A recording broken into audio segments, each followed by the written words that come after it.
So I've started recording now, so anyone who doesn't want to be recorded, please keep your microphone and your camera off. Otherwise, we'll take this to be your consent to this recording of this session. So, second, just getting my screen ready here. So thank you very much, everybody who's joined already. All of you who've returned, who've been participating in the other previous seminar sessions. Just a quick reminder, it's the point of the seminar is really the discussion that we have afterwards and to understand the different angles at which, from which you can approach noise and all the wealth of different backgrounds that you contribute. So this is not a space to be kind of shy in or feel that your contribution has to be passive by only being there. You're obviously not obliged, but you're very welcome to join the conversation afterwards. The Aesthetics of Noise, Philosophy, Digital Culture and Artistic Experimentation is a seminar that I've organized on behalf of the Collège International de Philosophie in collaboration with King's College, London. And this is our the penultimate session of this seminar cycle, in which we invite philosophers, theoreticians, and noisers to re-evaluate the traditional boundaries of aesthetics and to look at the intersections of philosophy, digital culture, and artistic practices. What we're interested in is the different ways in which the experience and the conceptualization of noise shape our understanding of what we call sense data or aesthesis, and how our understanding of the subject of experience is changing when you consider its technologically expanded dimension. So as Fisher Black remarked in the context of finance, noise is what makes it difficult to test theories. It clouds our vision and forces us to act largely in the dark. But far from indexing only a mere margin of error or simple disturbance, noise has in the meantime become a rallying point for contemporary reflection, stretching and renewing aesthetics as a dimension of philosophy. So I just want to say finally about the organization of this seminar, that it's organized in collaboration with the Department of Digital Humanities, with the support of Marc Cotin, the Department of French, with the support of Patrick French, and the Center for Philosophy and the Visual Arts, with the support of Sasha Golob, who was meant to speak today and unfortunately won't be able to join us. And as I said earlier, with the Collège International de Philosophie, I also want to thank Iker Ormasabal. Is that the right way to pronounce it? He's not here tonight, but he's both a noiser and our audiovisual advisor at King's, and he's been really tremendously helpful, as well as Daniel Nemenyi and Jonathan Gray, who've been incredibly helpful in setting up this seminar. And then I also want to say hello to and thank very much the team behind the scenes at the Collège International de Philosophie, Jean-Philippe Penas, who knows far more about music than I do, Astrid Sylvain, who is also a filmmaker, Delphine Dimond, and Véronique Christol. So this is also just to say that our next seminar on Thursday, the 24th of June, is going to conclude this cycle of this seminar cycle on the aesthetics of noise with a talk by Michael Goddard and his respondent Lawrence Kent. And this talk is going to be about militant insanity against video police, anti-psychiatry and noise in 1970s Italian audiovisual media. After that, we'll kick off with a new seminar cycle in the autumn semester, which will be looking at the new frontiers in cognition through the prism of the concept of the mental state of noise. And speakers for this new seminar cycle include John Ratty, who was one of the authors of the concept of noise in a psychiatry paper written in the 1980s, which has been very influential for me, as well as Luca Possati, Catherine Malabou, Yagmor Denizan, Yuk Hui, Morad Khan, Inigo Wilkins, and Monique David Ménard.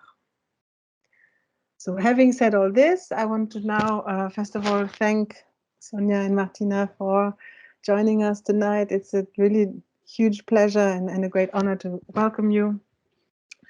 Sonia is going to talk about the prefix an, aphasia, aberration, and ambiguity. And she will talk about the way that, about noise in relation to our predictive capacities. Sonia de Jager from Buenos Aires is a doctoral researcher at Erasmus University, writing a thesis about the philosophy of artificial intelligence. She also works at the William de Kooning Academy as an art theory tutor and runs the yearly music and philosophy event Regenerative Feedback, at which I also had the pleasure of meeting both her and Martina.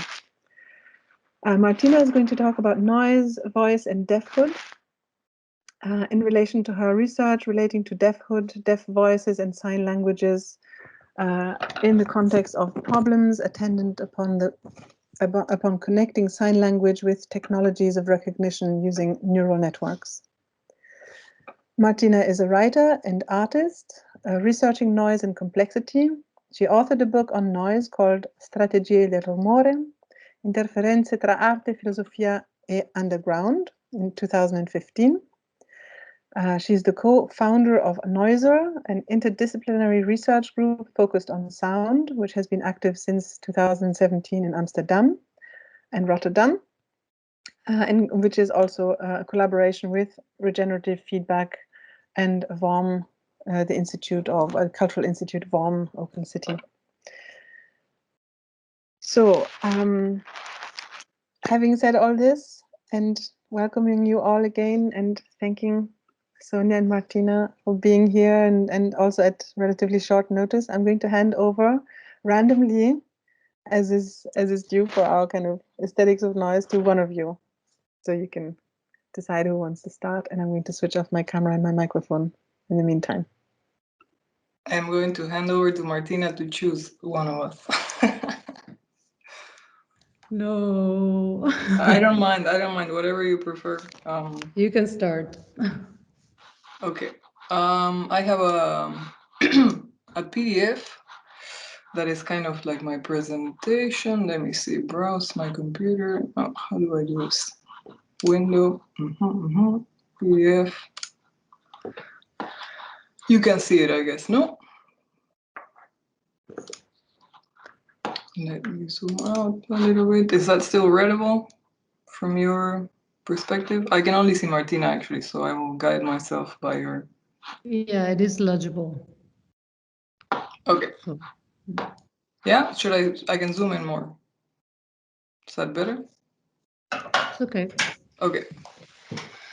So first of all, like a disclaimer, I guess I will speak for, Cecile said something between 20 and 40 minutes. I will try to make it, about 30 minutes, maybe a little bit less, maybe a little bit more, because I'm more interested again in the conversation, also like Cecile said, than the stuff I'm going to jam about, which is really a jam. It's not anything I have written about before so much. It's the first time, like, I'm associated with noise because of Martina, because of other collaborators and people in my network, so to speak. But I never really had to put my noise thoughts on paper so much. So, I mean, maybe not in the context of the word noise itself, but in any other respects, of course. So this is really a kind of stream of consciousness, and I wrote it really like that in one go, in preparation for this event, and amongst the noise of all the other things I'm doing right now. So please also interrupt at any stage if something is unclear or if I slur my words, which I tend to do around this time of the day. Like I'm an early riser, so around 4 p.m. half my neurons are like gone to the other side of the world already, and it's pretty sunny, so I'm gonna. So what I want to talk about is, I'm going to read the abstract first, which was the kind of the first moment I had to sort of like, okay, what do I want to talk about? I'm going to talk about this, I think. So the prefix un, and then the three concepts, words, aphasia, aberration, and ambiguity. And the a in aphasia and aberration can be compared actually to the prefix un, just like a cancellation. I will talk about this later. I'm getting ahead of myself. I'm just going to read the abstract.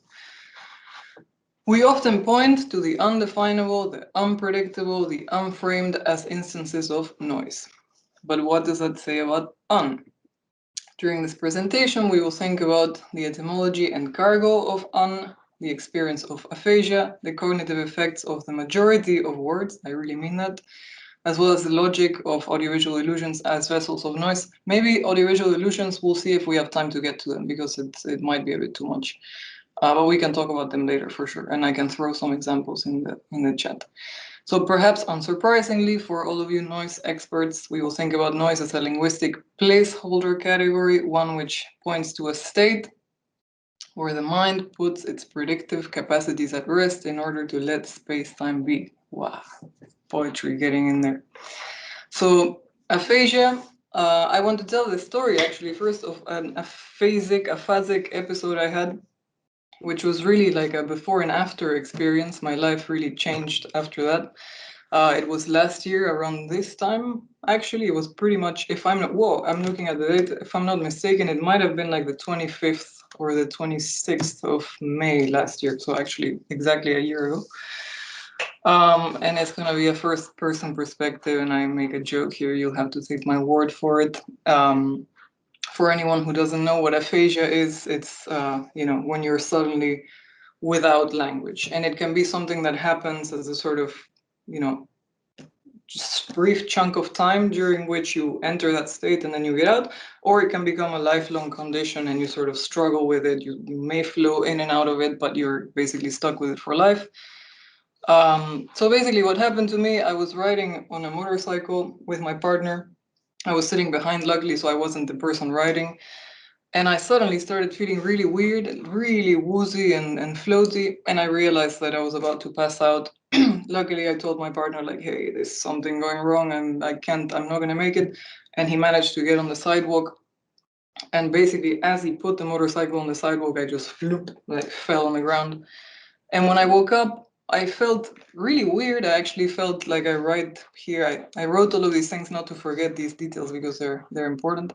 I really felt very good. I felt after like a moment of actually a lot of heaviness, and when you pass out, you really sort of don't feel very well at all. You get sweaty and clammy and all this stuff.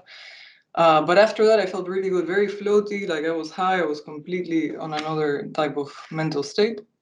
Then an ambulance arrived, and when I got in the ambulance, they started checking things. They check if you can feel everything, etc., etc. Have you had a stroke? And then they started talking about some numbers on different machines that they were using to measure me, and I realized I couldn't read the numbers that they were talking about themselves. I wasn't in the conversation. I was just looking, and I was like, well, I can't read these numbers. And slowly, I actually couldn't speak at all to them anymore, and I couldn't really understand what they were saying. I really felt like what dogs must feel like.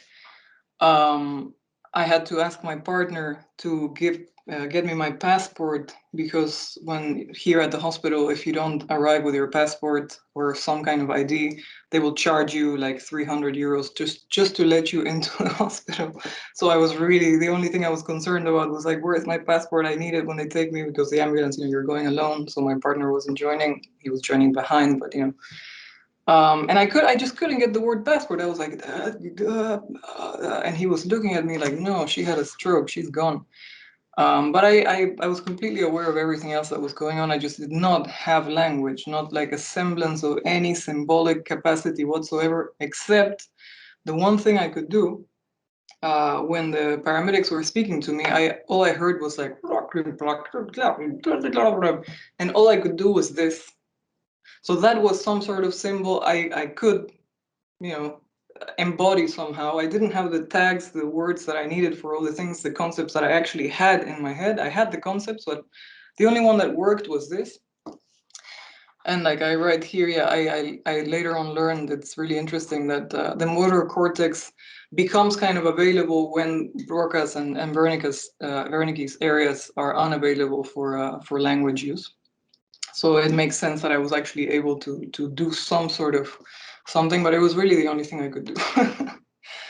So the interesting thing is that leading up to that episode, a few weeks prior, I was already experiencing some strange aphasic episodes, like certain letters were looking weird.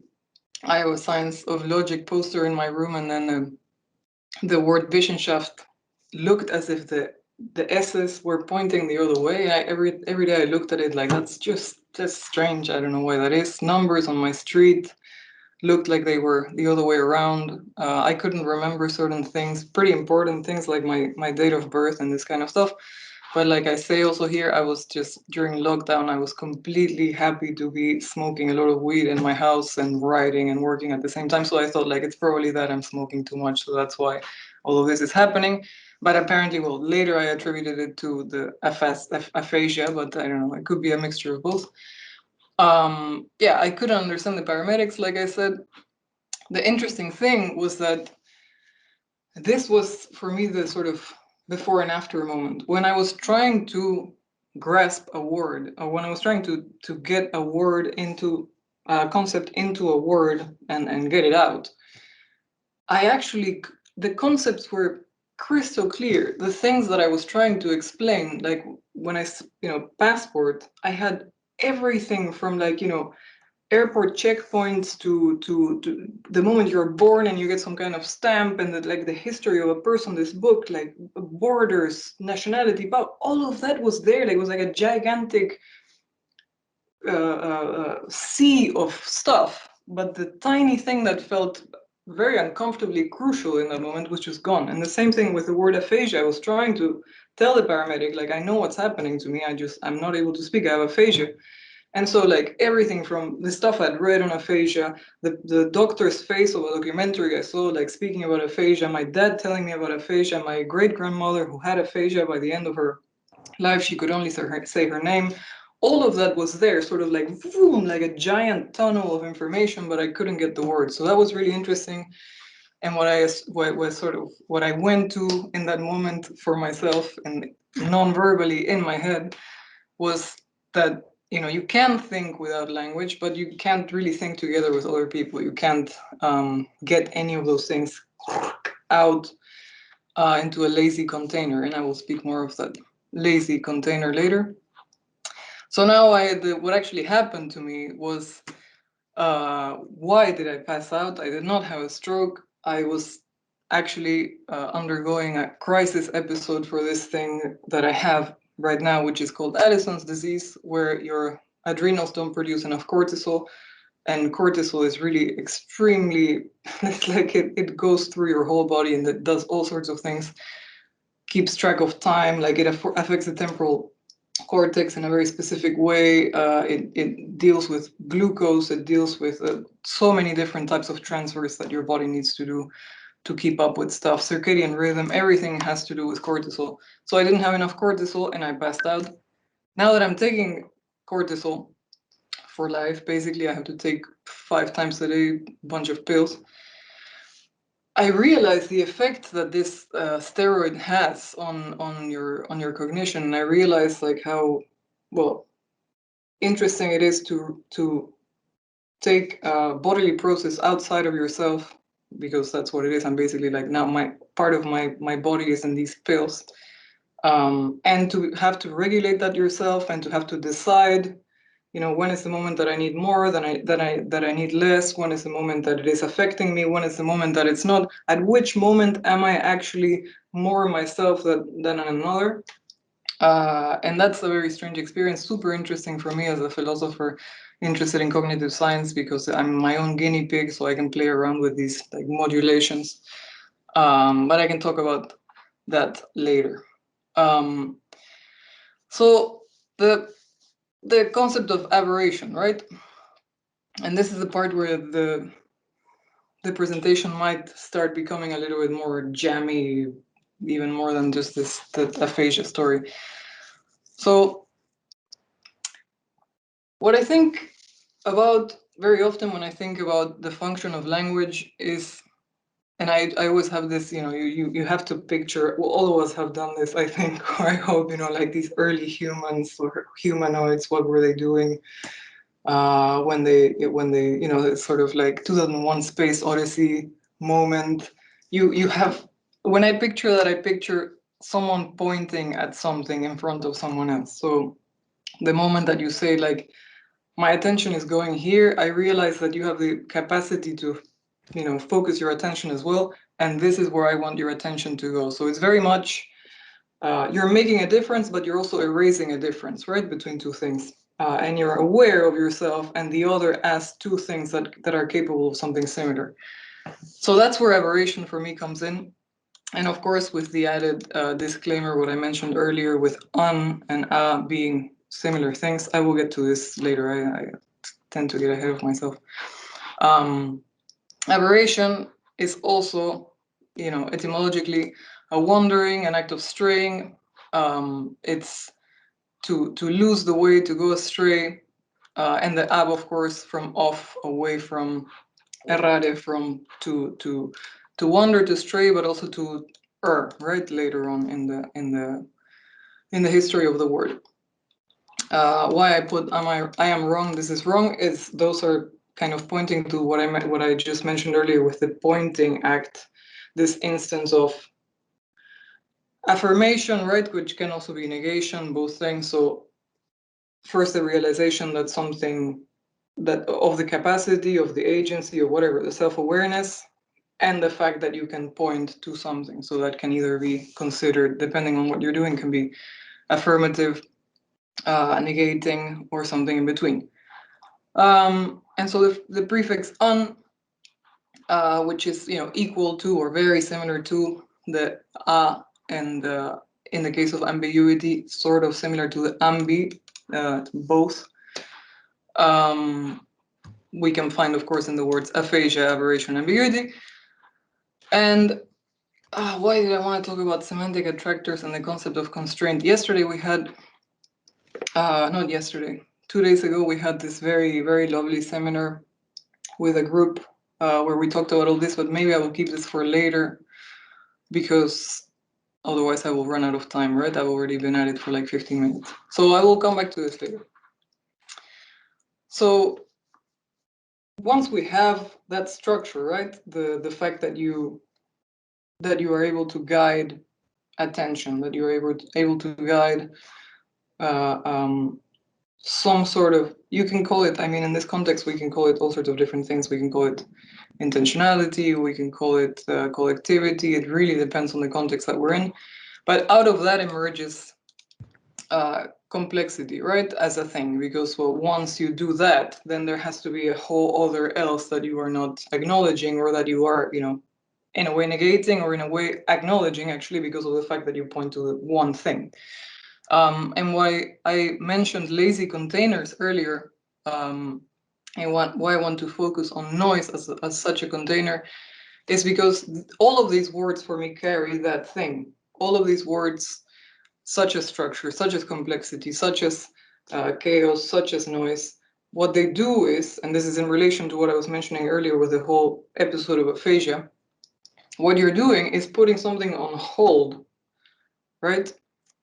Complexity is the concept that we know structure, whatever that is there. Structure is another one of these words, but it is yet to be discerned. It's yet to be analyzed. It's yet to be, you know, unpacked in all sorts of different ways. And that was what was very difficult to do in this moment of aphasia, because there was no, the unpacking was happening fully, you know, blown out in my head. There was no, let's hold this for 1 second, put it there as a word and continue moving on to something else. It was just like, that was impossible. And again, like I want to stress this, of course, all of it is loosely speaking, which is what I'm taking advantage of, this being an aesthetics of noise seminar. And, you know, as we know from Wittgenstein, there's nothing, the late Wittgenstein, there's nothing but loosely speaking. This is, I can talk about this stuff later when I talk about semantic attractors, if we get to that. So to go again into the un prefix. So we know it again. I mean, I guess I already said this. It's not, there's not so much point, or I mean, there is a point in repeating it, but I guess I will speak for too long if I go into it again. what we do when we say something is unspeakable, unbearable, unattractive, etc. The concept, the prefix of just does that move, does that pointing thing, that canceling thing, that moment of put it on hold because I have to do something else, because sort of the immensity of everything else that requires of you cognitively is too much, right? So you want to predict, you want to get to the next thing, so you're not going to waste time. We're never really wasting time, but you're not going to what's the word I'm looking for? I'm going into aphasia again. No, I'm joking. Well, we do that in order to say, again, like picture back the pointing example, you are isolating something in order not to have to deal with the rest, right? Because the rest is too much. An interesting fact is that it was also sort of, the prefix rose to fame a little bit more because of the use of telegrams, where you would save 2 characters by using on instead of not space something, right? So you could say on this, on that, instead of having to use not plus a space. And what I wrote then, so for media in general, what is interesting is like these are instances in which decisions really need to be made about the now. So the later cannot wait because it is to be frozen now. You need to make that decision, and that needs to be sort of remain stable enough for a certain amount of time for you to do something with it later, for someone else to understand it shortly thereafter. But also, it spans quite a considerable predictive trajectory. You have to really sort of, so you need to actually make that decision about the meaning at that moment. And I wrote, no wonder the concept of noise emerges in the wake of media, right? The rise of media. These are other ways in which the prefix is used. I'm not going to go into it too much, and I wanted to, of course, add the a for the sake of an overview. Similar type of thing. What we have is a negation, an absence, a lack, a want, right? Here we continue. This was the first, so I put it last. We had the second and the third first, and then I put the last one here because this one is a slightly less interesting one for our purposes here. Wow. Sorry? Sorry, I didn't realize my microphone was on. Sorry. So what I wanted to say then, like I mentioned earlier, noise in all of these instances could be considered, like all of these instances, as a kind of box of lost and found, where the mind puts its predictive capacities at rest in order to let space-time be undifferentiated, right? Because you don't have time to do it right on the spot at that moment. Otherwise, we wouldn't. Language would be absolutely impossible if we were to do that. We have to paint with really, really broad strokes in order for it to function. So to recap, we point to the undefinable, the unpredictable, the unframed as noise phenomenologies in the sense of that which is phenomenal, and all of the cousins, non, sub, infra, etc.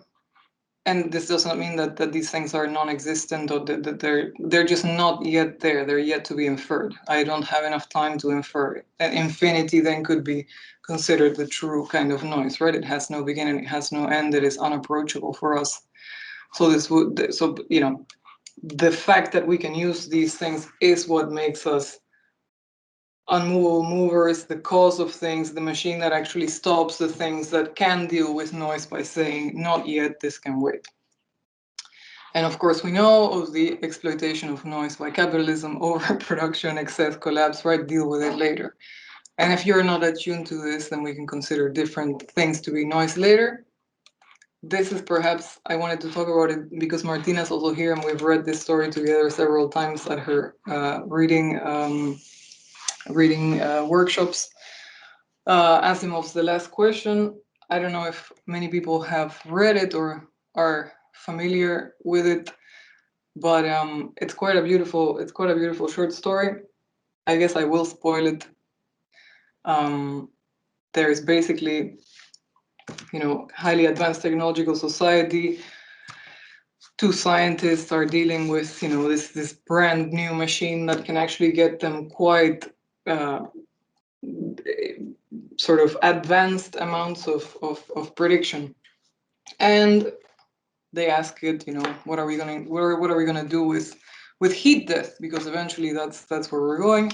And the machine always answers that there is not enough information to compute that question yet.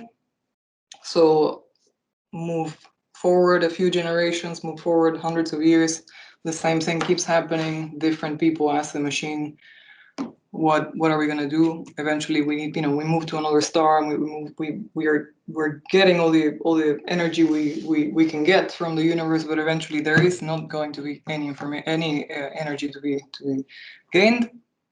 And eventually, at the very end, once this computer is actually described as being some sort of floating ether in this abstract, completely expanded universe, the question is asked, and then the next line in the short story is, and then there was light, right? So then that, for me, really sort of captures everything I'm trying to say here.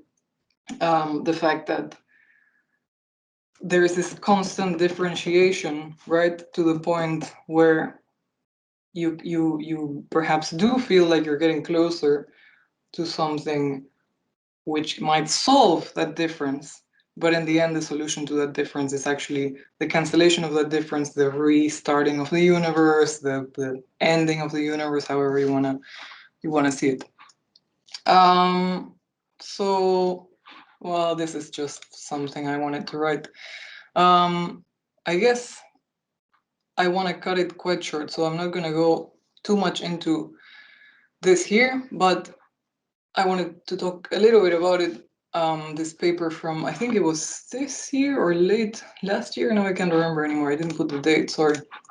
A World Unto Itself, Human Communication as Active Inference from, and I left a little mistake there, from, amongst other people, Carl Friston, known, for active inference. And, well, not surprisingly for, I think, people, for example, like Inigo, who has also thought about this a lot, the fact that complex systems form on top of themselves other complex systems to cope with uncertainty, to cope with the fact that they are ever dissipating, right? They form different types of, in our case, semantic attractors to be able to have points of rest, right? So these would be those moments like this would be concept containers like noise, like complexity, etc. You sort of rest there because otherwise you can't go on. You can't just fall, right? So that would be what is interesting for me about the concept of communication as active inference. The fact that we can minimize free energy by doing that resting on those different containers. So that's why right here, noise is easy and cheap, but the other way around as well, right? The way we talk about it is indeed as that thing which cannot be captured, cannot be predicted, blah, blah, blah, blah, etc., etc. But it is the container that does tame that unpredictability, where we can rest and actually analyze different things from different perspectives to be able to do that. I write here also like a game engine filling up landscapes with short function fractals, right? Something that's easy, you sort of can minimize a vast amount of complexity in something that is short and that you can return to and that you can share and that you can reflect upon and not go aphasic and full blown, into this crazy semantic landscape of non-verbal stuff, which was quite a challenge. So yeah, experience is not possible without this difference, and accounting for this difference, as I'm just saying, is all that experience is for us as semantic beings. Maybe I talk about this in the conversation a little bit more later, how conspiracy theories relate to that, psychedelics as well, optical illusions, audiovisual illusions in general.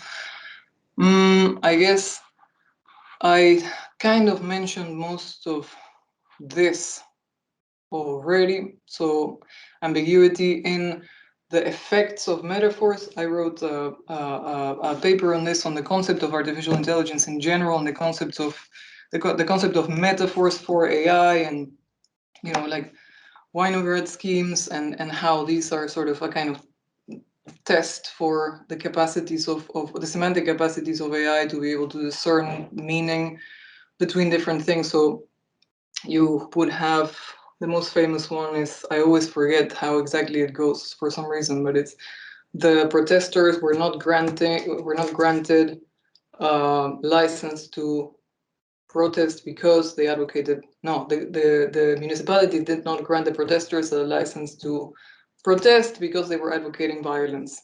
And so the they is very ambiguous in this case, because is it like, well, was it who was actually advocating violence? We know, quote unquote, intuitively, commonsensically as people, that the protesters were advocating violence because of this biased way, and I don't like the concept of bias, but we can get into that later.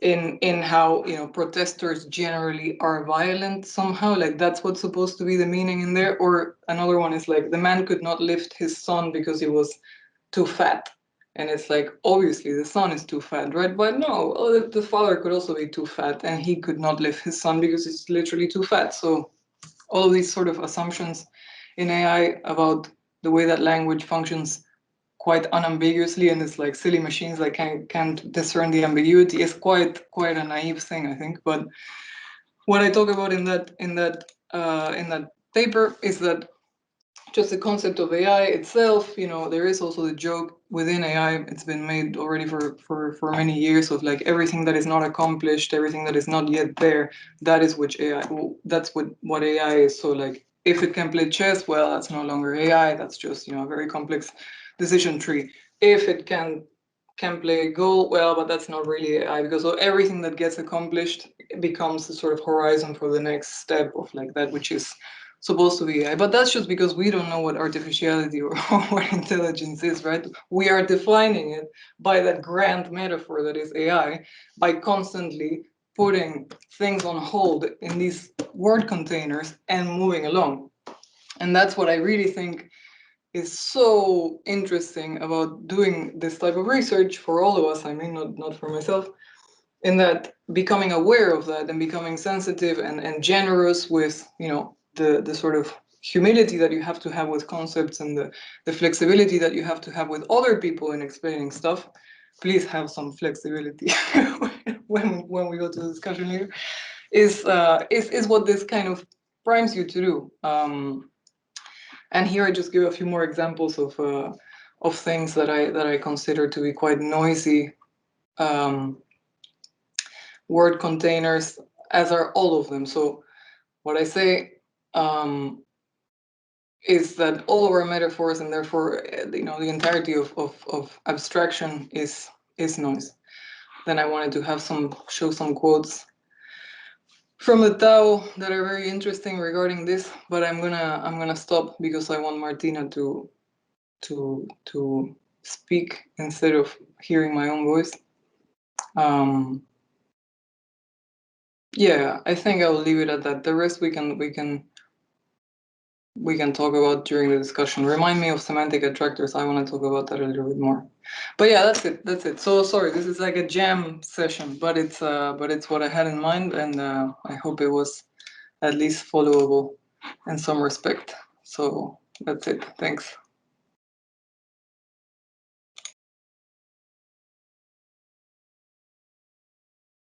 Yeah, amazing. Thank you, Sonia. This is like a jam session. Actually, it was like almost like the only thing is that we needed other people to be kind of in it already, but that's going to happen in a minute. I'll pass over to Martina first.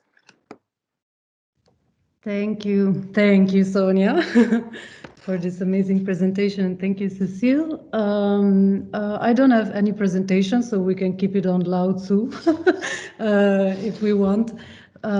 Just because, I really don't like PowerPoints, so I want my life to be PowerPoint free as much as possible. So, I mean, I see only initials. I mean, we can keep it like that.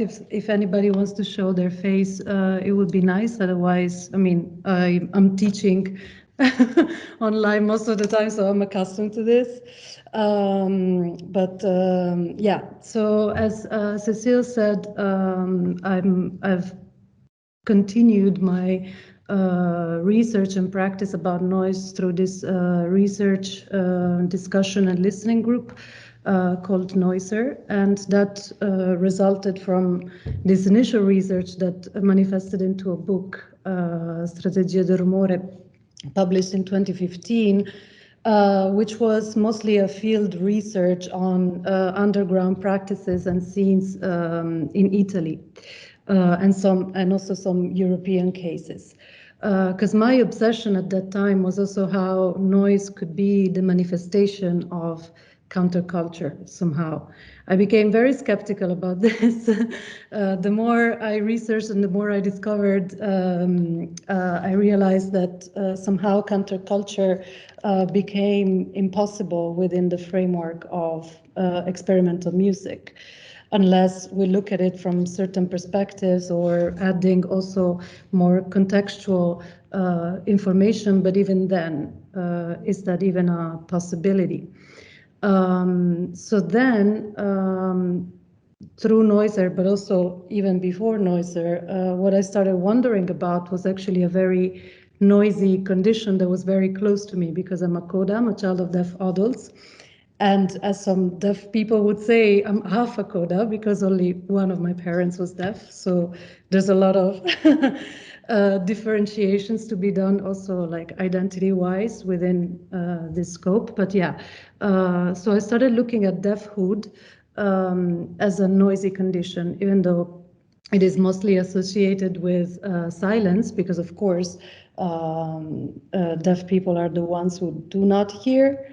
So they hear only silence, quote unquote, even that, I mean, that's not true, and maybe we can go into that. They're the ones who do not speak, they do not use spoken language, and even that is not true. And we will get into that as well.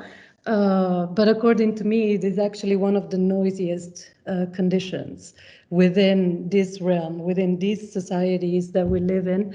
They carry along a lot of noise, not only in relation to their language, to their body, to their voices, but also within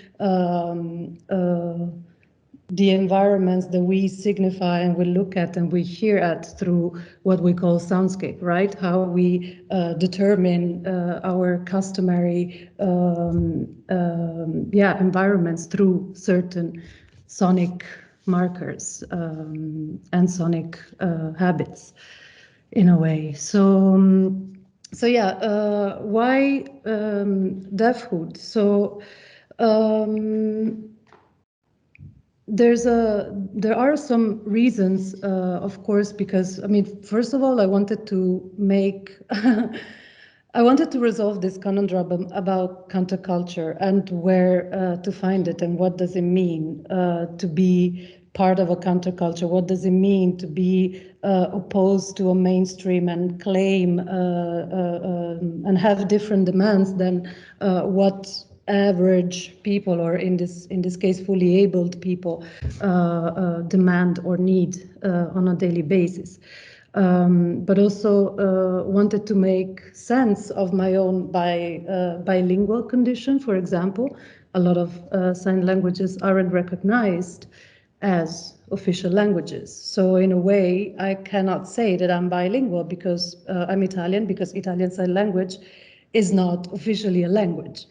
And why is this important to say? It is important because in this sense, in most cases where sign languages aren't recognized as official languages, is because deafness, and here's the distinction between deafness and deafhood, which are very different. So deafness with lowercase d is the physical condition of a person who exists in the world with a limited hearing capacity.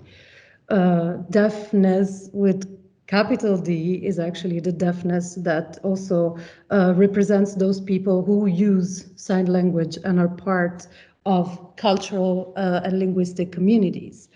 Well, deafhood is a term that has been that has been used also to be opposed to deafness, because of course I can't always say, oh yeah, deafness with capital D. So whenever I use deafhood, is always like an affirmation of the deaf culture and the deaf sign language, the sign language used by the deaf people.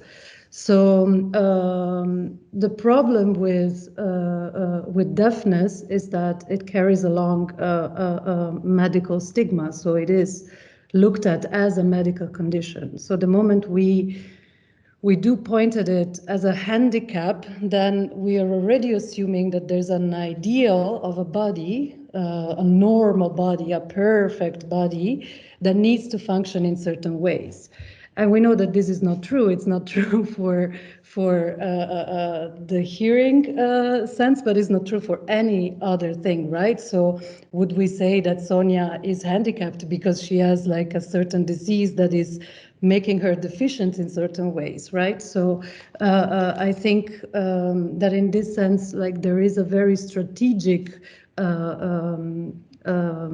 move in pointing at deafness as a medical condition, which is actually rooted in history and the very specific histories of the deaf communities all over the world, because I think that if I can talk about deafness as a deafhood as a counterculture, then I would say that it's also a transnational one, because even though it is very localized and all the local communities have their own very specific aspects, cultural, historical, and so on and so forth, they do share like similar events. And also some of these events did affect all the deaf communities all over the world on an international scale.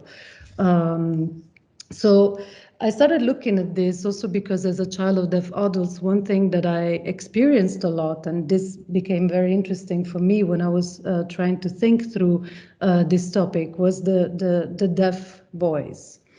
Right, so the deaf voice is a voice that hasn't learned to speak out loud in a cultured way, so it doesn't have any feedback to actually amend for any error in pronunciation or inflection and so on and so forth, but even loudness, I would say. So in that sense, it's a voice that is being projected a lot of times, like in a very impulsive way. It's like just being shouted at your face, and it's very disruptive. Like if some deaf person does speak out loud in a shared environment where everybody's sharing the same soundscape that we can define noisy, yes, no, it depends. But that one, that specific voice is always triggering some sort of reaction from people. And I've seen this my whole life. So, and it does happen. And it's the same thing as sign language. Whenever deaf people are signing publicly, there's always like this sort of staring. The staring is also a heavy component in all of this, but the voice specifically for me became interesting, became a marker, because it is not naturally or automatically assigned to the deaf body as something that the deaf person can or is allowed to do. And this is why I mentioned that deafness as and deafhood as this silent condition, which is not true, because even silence did not really gain more positivity as the decades went and as the deaf communities evolved throughout history, because it does have this sort of value of not having a political voice, which is not true, because in the 20th century, at the end of the 20th century, actually deaf communities became a little bit more powerful and became a little bit more aware and took the stage in order to claim and demand some acknowledgement on different levels. So, and I also want to say that I'm not a deaf person, so whatever I'm saying is not like to represent or it's nothing that I'm saying on behalf of deaf people. This is my experience as a coda, sharing language with other deaf people, Italian, now a little bit Dutch. But in this sense, I'm not in any way trying to represent them. It's just my observations and my experiences. So,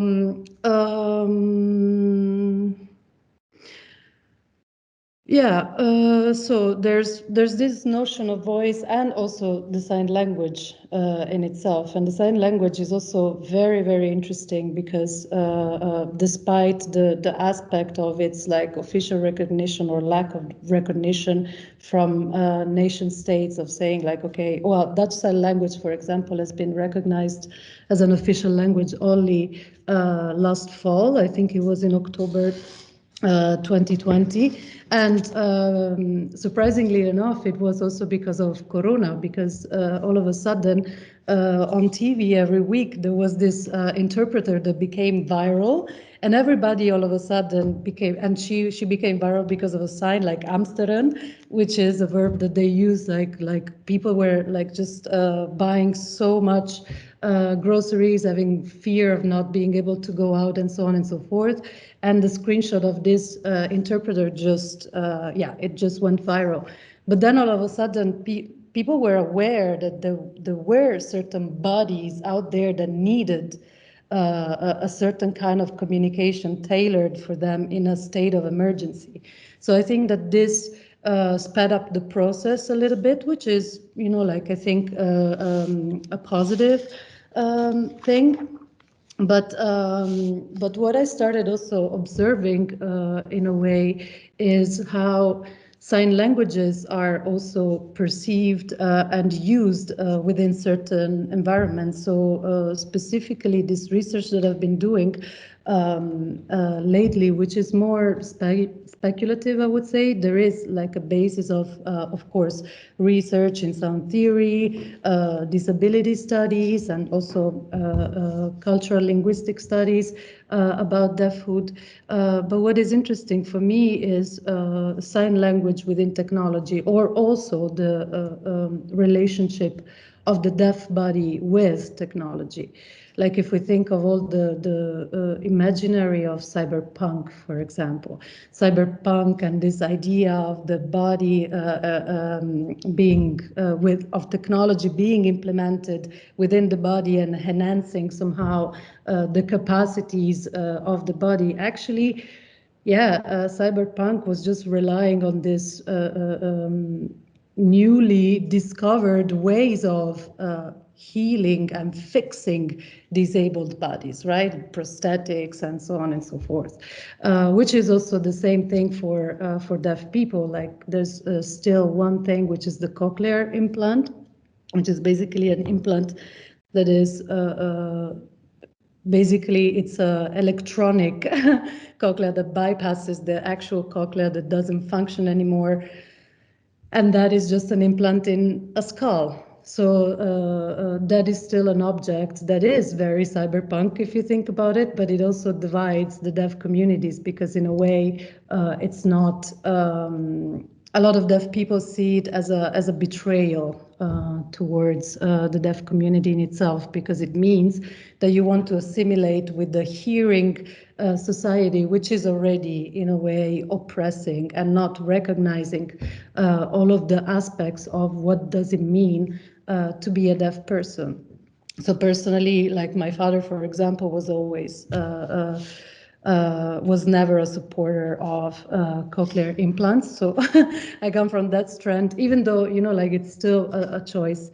But it's interesting also like the relationship of, well, research labs and how people interact with sign languages through technology. And one thing that has interested me, and I've been interviewing a few researchers in this field, is the attempt to actually systematize sign languages and put them through neural networks and have the neural network, the artificial intelligence, so just work out the translation for it and then come up with either a speech or written language.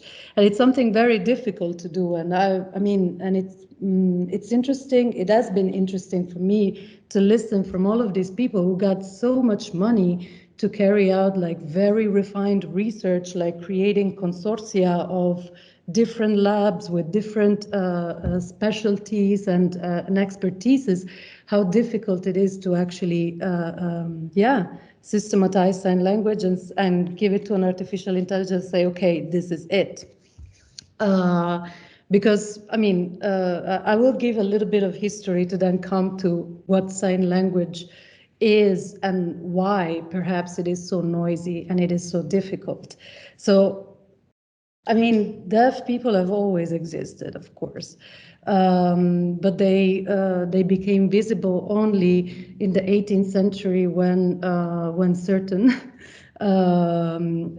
priests from France decided that they wanted to actually study the way that they were communicating, and this is Abbé de l'Épée, who is like one of the most famous figures in deaf history, who who systematized for the first time sign language. And there was this big momentum at that time that actually was halted at the end of the 19th century in 1880. What happened is that they had an international congress that took place in Milan, in Italy. And out of, I think, 164 or 65 participants, only one person was deaf. So you can also imagine the representation that was taking place in that specific on that specific occasion. But what they had to choose was actually how the deaf people would be educated. At the end of the 19th century, of course, there were, like, at the same time, several inventions, technological inventions that we take advantage of nowadays. Also, Alexander Graham Bell was doing his own experiments and inventing all of those devices that we still use. And he was an advocate for oralism, which means, and he had a deaf mother and a deaf wife.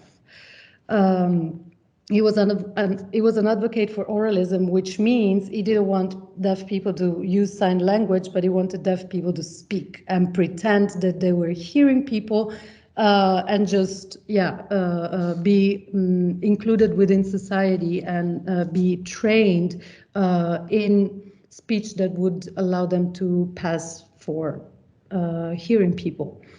And that's, I mean, and those experiments actually led to the telephone. So we have the telephone only because Alexander Graham Bell didn't want the deaf people to use sign language, which is a sort of, it's crazy to think about. And also it's crazy to think about how disability is always somehow at the forefront also of technological advancement. In 1880, in Milan, they decided that deaf people should not use sign language. They should learn to speak. They should learn to be within hearing society and behave and like hearing people. But what happened is also that deaf people, of course, were saying like, well, okay, we got to do this. But then at the same time, they went on signing among themselves. So in a way, sign languages had this like almost a century of development, which was very localized and very restricted to local communities. So even when groups of deaf people became more aware of the importance of advocating for their own language and started also this work of trying to unify a national sign language, for example, sign languages still retain like a big variety of dialects, I would say. But even within nuclear families, sign languages do evolve. Like, for example, I think that a lot of deaf people would not understand a lot of signs that I would use with my father, for example, which were just negotiated among the two of us, or maybe just among our family, also with my brother, my mom, perhaps. So So in that sense, and this is true. I mean, I've also been talking to Dutch people born deaf who use sign language, and they're telling me also how crazy it is. Like maybe they come from Groningen and then they came to Amsterdam and they had to learn an entirely new sign language. And even here, the sign language that they learned when they came here 15 years ago is not the same anymore. So when I talk to them about like these researchers that are trying to have artificial intelligence translate sign language, they're just like, okay, how much time do they have? Well, 3 years. Okay, 3 years, whatever they're capturing now is not going to be the same like 3 years from now. Sign language is just going to be something entirely different, which is also interesting, you know, like, and it tells a lot about not only a language that became entirely independent from the mainstream hearing society, but also a language that is reliant on the lived body of the signer immersed within a specific community. And this is where still for me also this is the kind of example of a universal body that I want to look at instead of looking at this idea of like the perfectly functional body. And when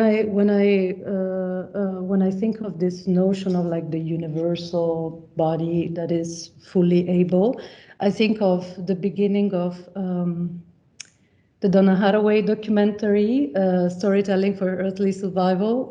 One example that she gives, she's talking about this picture that she saw of like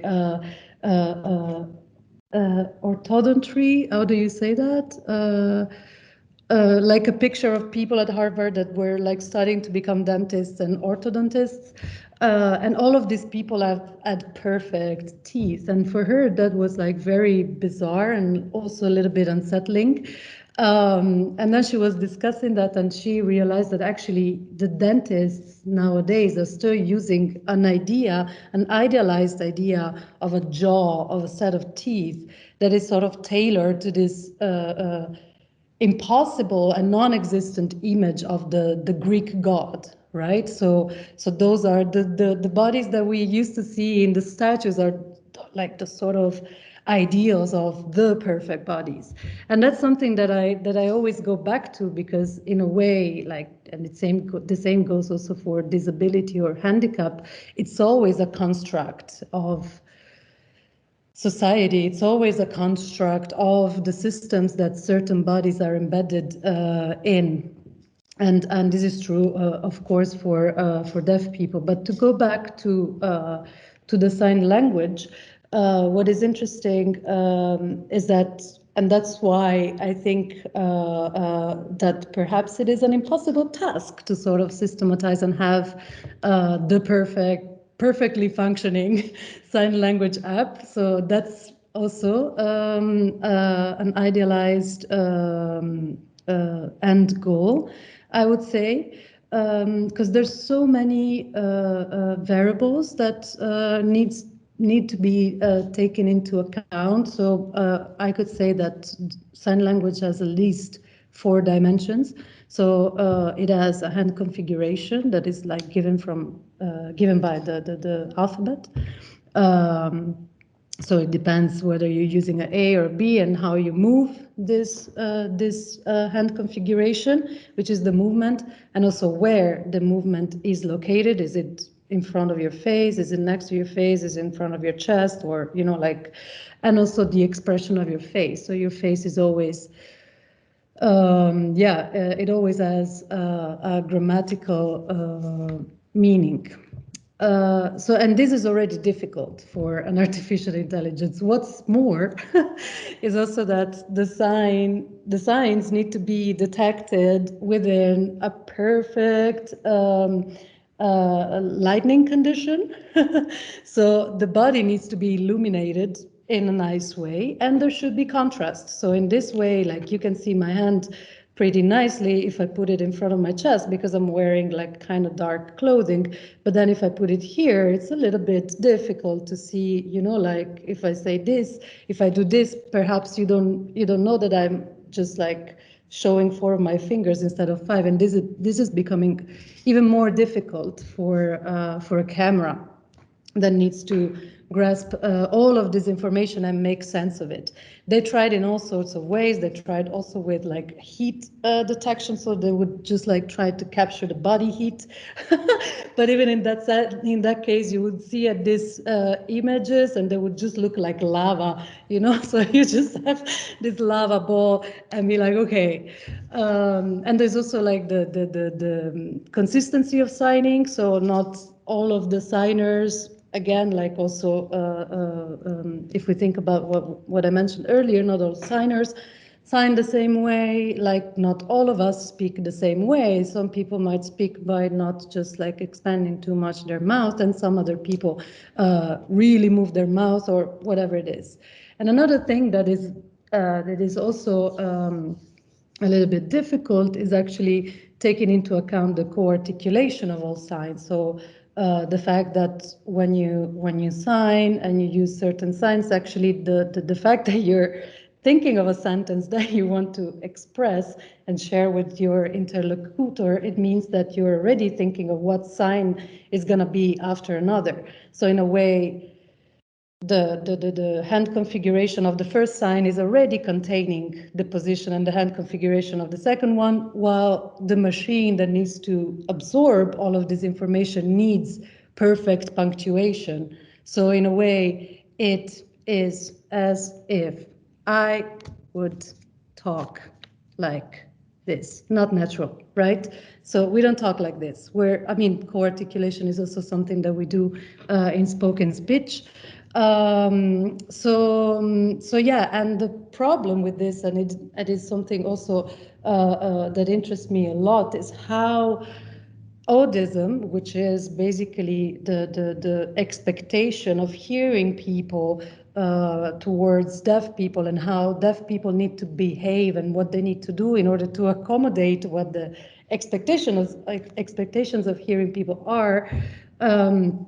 Audism is also very present within the development of these technologies, and a lot of deaf people have told me like, well, when I proposed to them that I really wanted to do some research together with them, they were like, well, it's interesting because nobody ever asked us to do something with us. They always wanted to do something for us, right? So there's this idea of the techno-solutionism that is gonna solve certain problems, when that's not the reality, because in that sense, you're taking into account or trying to solve the problem of a community which is already marginalized and it's already alienated. And then you're putting another thing in between them and whoever they need to interface with. So that's not really solving the problem. And whenever I speak to deaf people, they're just like, oh, you had an interview with like a research group that just got 6 million euros. They were like, why didn't you give that money to, I don't know, to fund like sign language courses, programs in schools, for example, right? So that's also interesting how it's easy to actually give this money to research groups instead of giving them to the people that would need them and use them in different ways. And I think that this is the paradigm that makes the deaf condition and makes deafhood as the deaf body as a basic module with all that it has within it and around it, like language and culture, its own specific history, and so on and so forth. This is what makes deafhood so noisy. Because in that sense, we could say, like, to use the that Sonia talked about, the deaf body within this set of parameters stays unassimilable. It cannot be assimilated because it's always going to be separated. And this is how I look at it as a counterculture.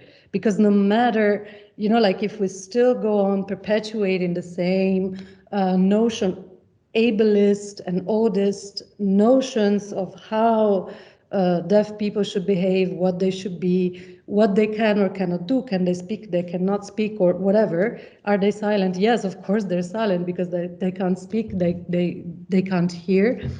and so long as we do not acknowledge the fact that even deafness and deafhood are very diverse conditions, we think, oh yeah, he or she or they're deaf. No, I mean, they have different residual hearing capacity. They can speak in like very different ways. There are deaf people that do not speak like the usual deaf person, right? And there are some people who do not speak at all. They just gave up. They're just like, okay, fuck it, I'm just gonna not speak. And when they do, they just have this sort of, like projections of voice that really sound very disruptive. But even within that, and then you have a deaf person that has a cochlear implant, deaf person who does not have a cochlear implant, you have the one that has hearing aids, and then you have the hard of hearing, like another spectrum within the spectrum.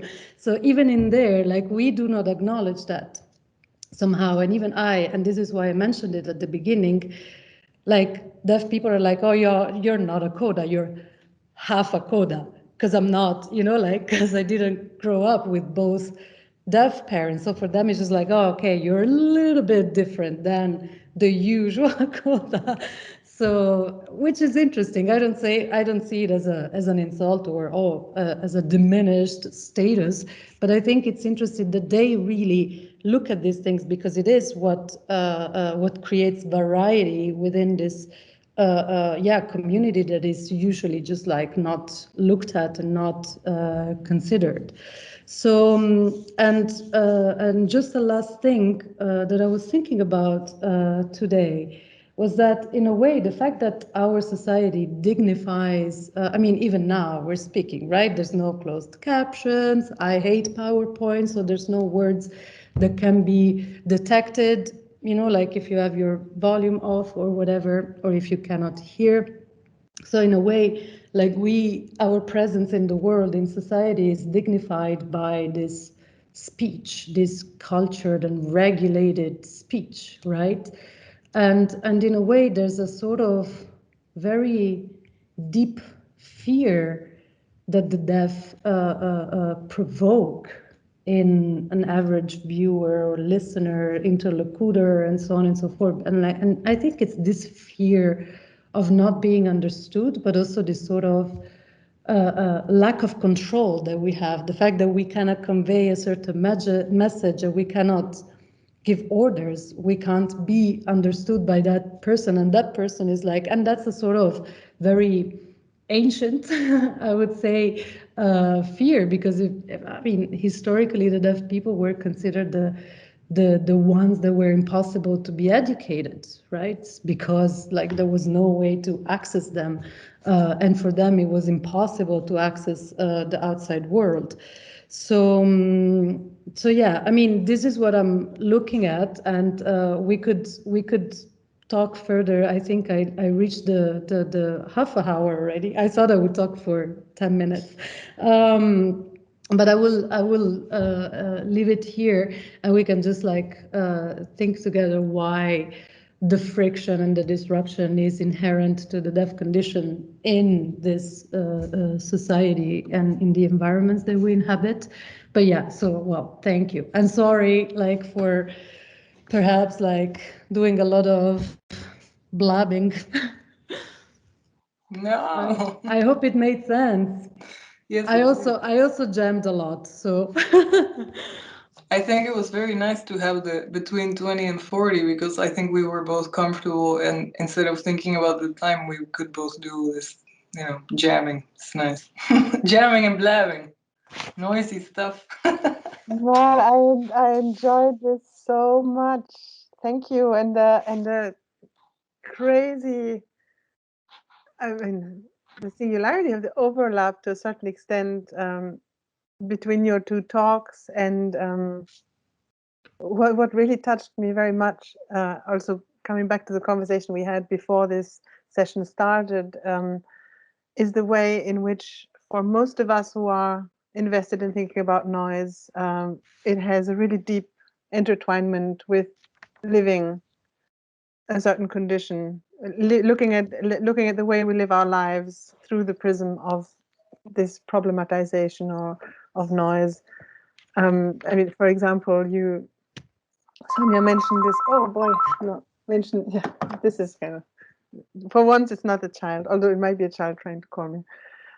You were talking about this experience of aphasia, which is, you know, is really extraordinary for this to happen to a philosopher, because it's something that would freak out the best of us, but at the same time it's a golden opportunity. I mean, we know that for a philosopher the best thing you can have in life is a good problem, and you know, for you, Martina, to have this experience as a coda, half coda, inhabiting the different worlds, and the compossibility of different worlds, and the kind of friction. There is an expression that I'm really hoping to work with in the future by Michelle Cohen-Halimi. She uses the expression of speculative stridence, so this kind of screechy noise when different bodies of thought or experience collide. And myself, as others who've been to this previous seminars know, I had this experience. I've got it here actually before. So this is one of the books that is it's AI has kind of blanked it out. This is one of the books by Christian Korsleck, the immanence and the vertigo of the philosopher, vertigo of philosophy, from Kant to Deleuze, by Christian Korsleck. This has been a book that has been looming in the background of my thought as a kind of milestone. And clearly, what had to happen is I had to have vertigo. I didn't even know it existed, and the moment it happened, suddenly I realized how many people go through life having to negotiate the fact that suddenly nothing is stable, everything moves. And all of your way of codifying space is thrown out of kilter. Yeah, so this was, I love the way in which thinking and life has this kind of speculative stridency, this screeching collision that is going on here. And something that you also reminded me of, Martina, when you were talking about the disabled body with respect to this idea of the universal body, of this as this kind of apotheosis of evolution, is that, of course, in reality, we are disabled apes. We are literally retarded in our development to fully functional apes. So the slow gestation, in a way, gives us a cognitive advantage, but it does so at the detriment of strength and flexibility and instinct that we would have if we were fully functional apes, basically. And it does so. This advantage of cognition, to a certain extent, is not that we have kind of the cherry on the cake of evolution, that we got something that the others don't have, is that we don't have something the others don't have. It's the lack of specification, the lack of a fully differentiated ape's brain that has allowed the human brain to be playful for longer and to explore different options of cognition, complexify thinking. Yeah, it's just beautiful, and to think that you could kind of jump in at such short notice and you know, bring this whole topic alive in such a way. I'm really excited. So I'm going to open this to the floor now, and I just want to re-emphasize that there is no you know, this is not a talk as such. This is a research seminar involving people from all sorts of different backgrounds. So you're all welcome now to put your cameras on if you want to. Obviously, you're not obliged. Maybe you're in your kitchens, you know, having dinner with other people and half listening at the same time. But if you do, please don't be shy. And there is nothing that you could say that is a kind of off topic or hors sujet. We want to also know what the different backgrounds are that bring people to coagulate with us around this problem of noise. And over to you. I'm going to check in my comments now if I see if anyone has already put a comment there or a question. I'm going to be really good and try and bear the silence for as long as I can. I'm not really good with silence, but I'll give you all. I want to give everyone a chance to kind of switch themselves on and join the conversation. I have a question. Inigo wanted to say something, but I was wondering if is a 5-minute break a good idea? Because like toilet, getting water, this kind of stuff, or is everyone like ready to jump on that? No? Agreed. I think that's gonna help me out with the silence. So I give everyone a 5-minute silence breather, and then you've got to be ready to say something. Let's have a break and meet again in 5 minutes. I think it's a good idea. What's it now? It's exactly Yeah, half past. 6:55, Yeah. so that's perfect. We'll meet again in 5 minutes. Great. Anyone Super. wants to hang around and say hello informally now, you're very welcome to use that opportunity.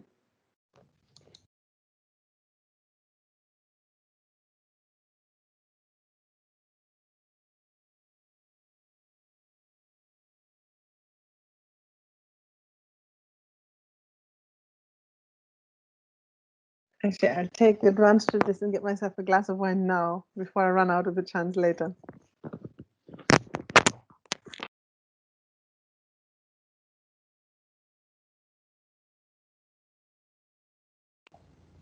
Hi, Michael.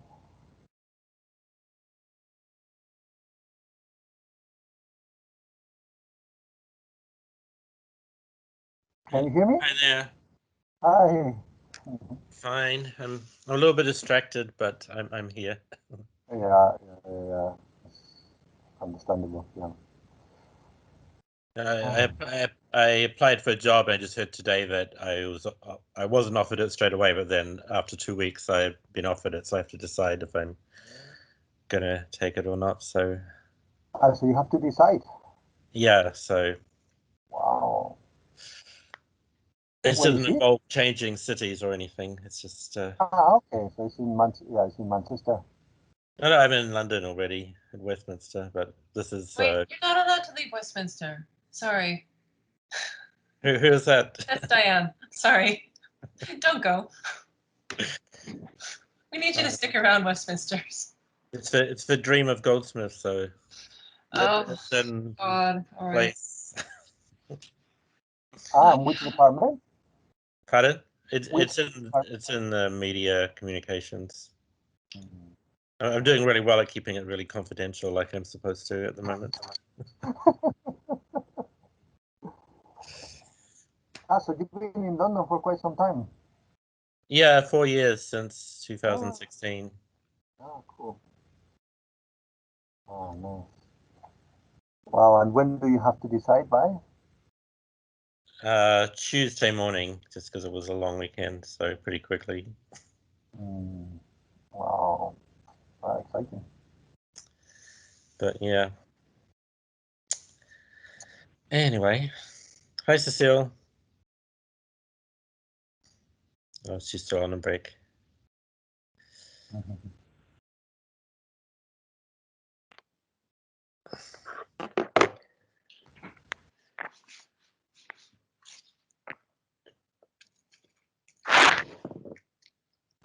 So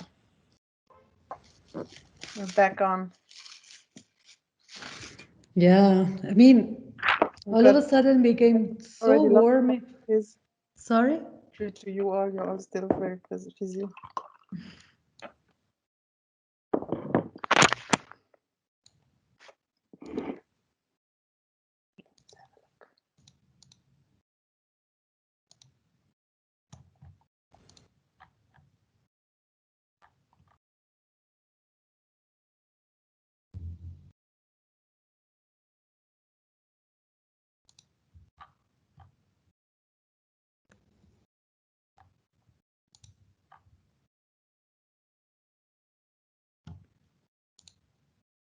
So I see lots of people no longer have access to the chat, but I don't know if I've done something unwittingly. And I see a hand. I can't tell who it is. Let's have a look. Iniko. I'll wait a couple of minutes. How is everyone? How are you, Michael? I'm fine. I was just saying to Oh, Martina, I I'm can't hear. a little distracted by a lot of things going on for me this week. Turn back. You know.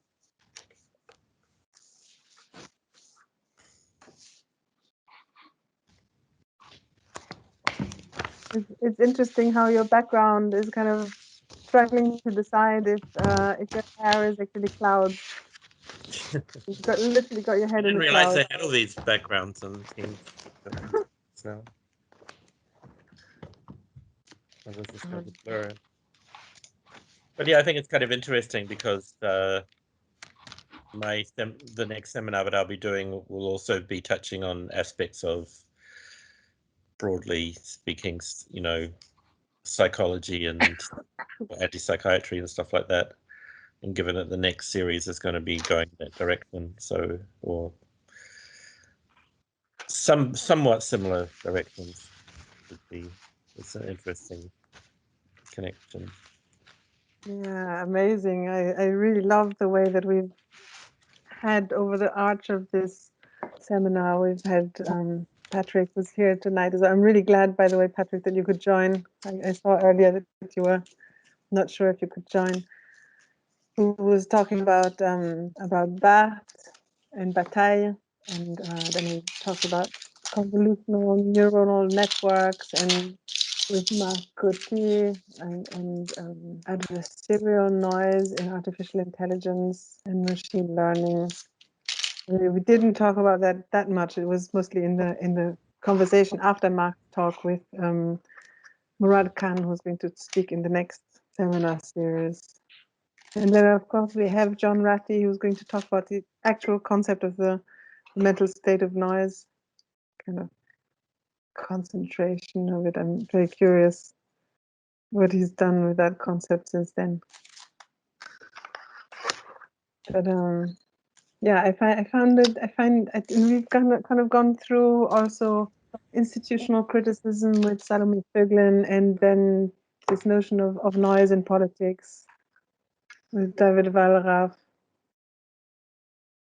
Yeah, and the next seminar cycle, I mean, to a certain extent, we have this pretext of looking at noise in relation to cognition and artificial intelligence in the next seminar cycle, but you know, it's still very much within the same dimension of conceptualizations of noise and how in this kind of speculative, is it in English, is it stridency or stridence? How do you say it? Does the word even exist in English? Stridence? Yeah, stridency. Oh, bad network.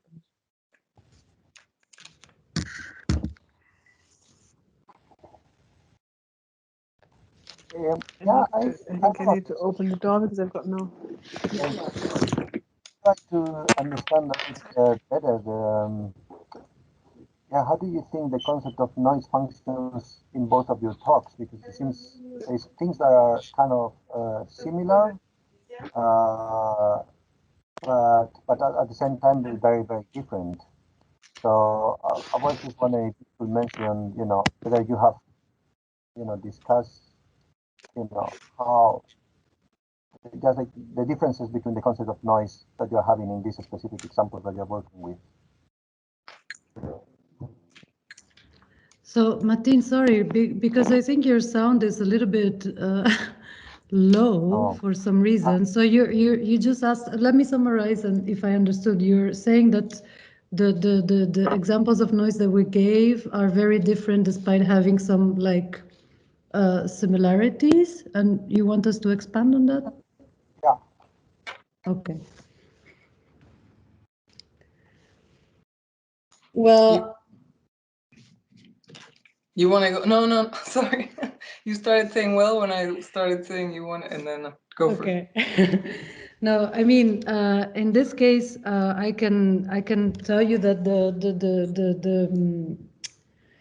the departure point that I do have here is a very specific one, right? So I'm looking at a specific manifestation of what I consider noise, and we know that noise can assume meaning depending on how we look at it and what are the other elements that we compare it with, right? So in this specific case, if I look at deafhood and the deaf body within ableist hearing societies, of course, it is noisy. If I look at, like sign language within the framework of artificial intelligence and translation, like sign to text or speech, it is noisy. It does carry along a lot of noise, but like perhaps Cecile was mentioning in an email, a community which I suppose is Martha's Vineyard that became like fully bilingual, and the first language was sign language because of a genetic mutation. In that case, like the deaf body is not noise. It does not create like a sort of disruption or interference. And I think that my issue here is also, since I have such a restriction, which I find, restriction, it's a chosen field of research in this case, but it does have implication on the way I decide to abstract a new definition of noise within this specific field, because whatever I came up with up until my book, for example, can't really be applied, or at least it needs to be adjusted. And that's the interesting part for me, and that's also where it touches also to Sonia's talk, right? So we have this sort of indefinite space, like that sort of container that we're just like, okay, it's there, but I need to look a little bit closer and see, like how I can pick it up again and perhaps think about it a little bit further. So, I don't know, Sonia, if I'm butchering what you're saying, but if you want to pick it up from me, I don't know if it was clear, Martin? Yeah. Yeah, no butchering, but butchering is also fine. I think, yeah, I don't know. When I was listening to your presentation, I was thinking about how many of those things are sort of like how the situation in the deaf community can act as a very,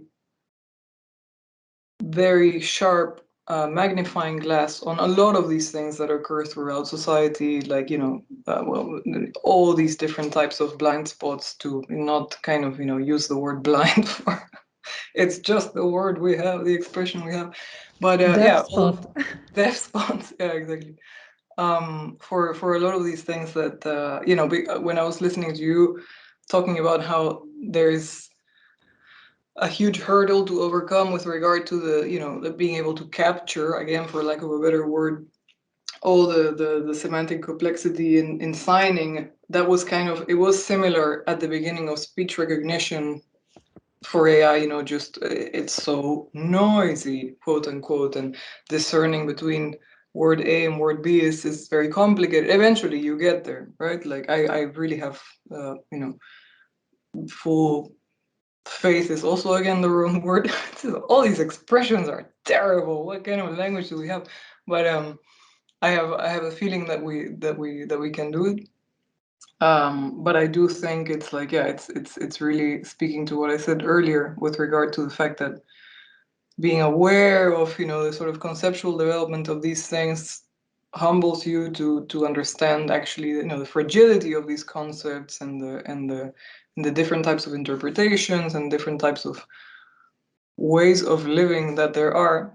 That's what's important, and that's what we should get attuned to a bit better before we like move fast and break a lot of things, which has been the approach for a while. We just had a seminar with DeForest Brown Jr. like half an hour ago. It's already been longer, but like 2 hours ago. So I'm also still really inspired by him. And also yesterday by another event we had about slowness, in thinking about, the fact that we should, we are in the future already. Let's just enjoy it for a second and try to move further a little bit later, perhaps. So rest at this plateau of semantic attractors that we have right now. Well, that's almost impossible, right? That's not how we function. But Inigo and now Lawrence have questions.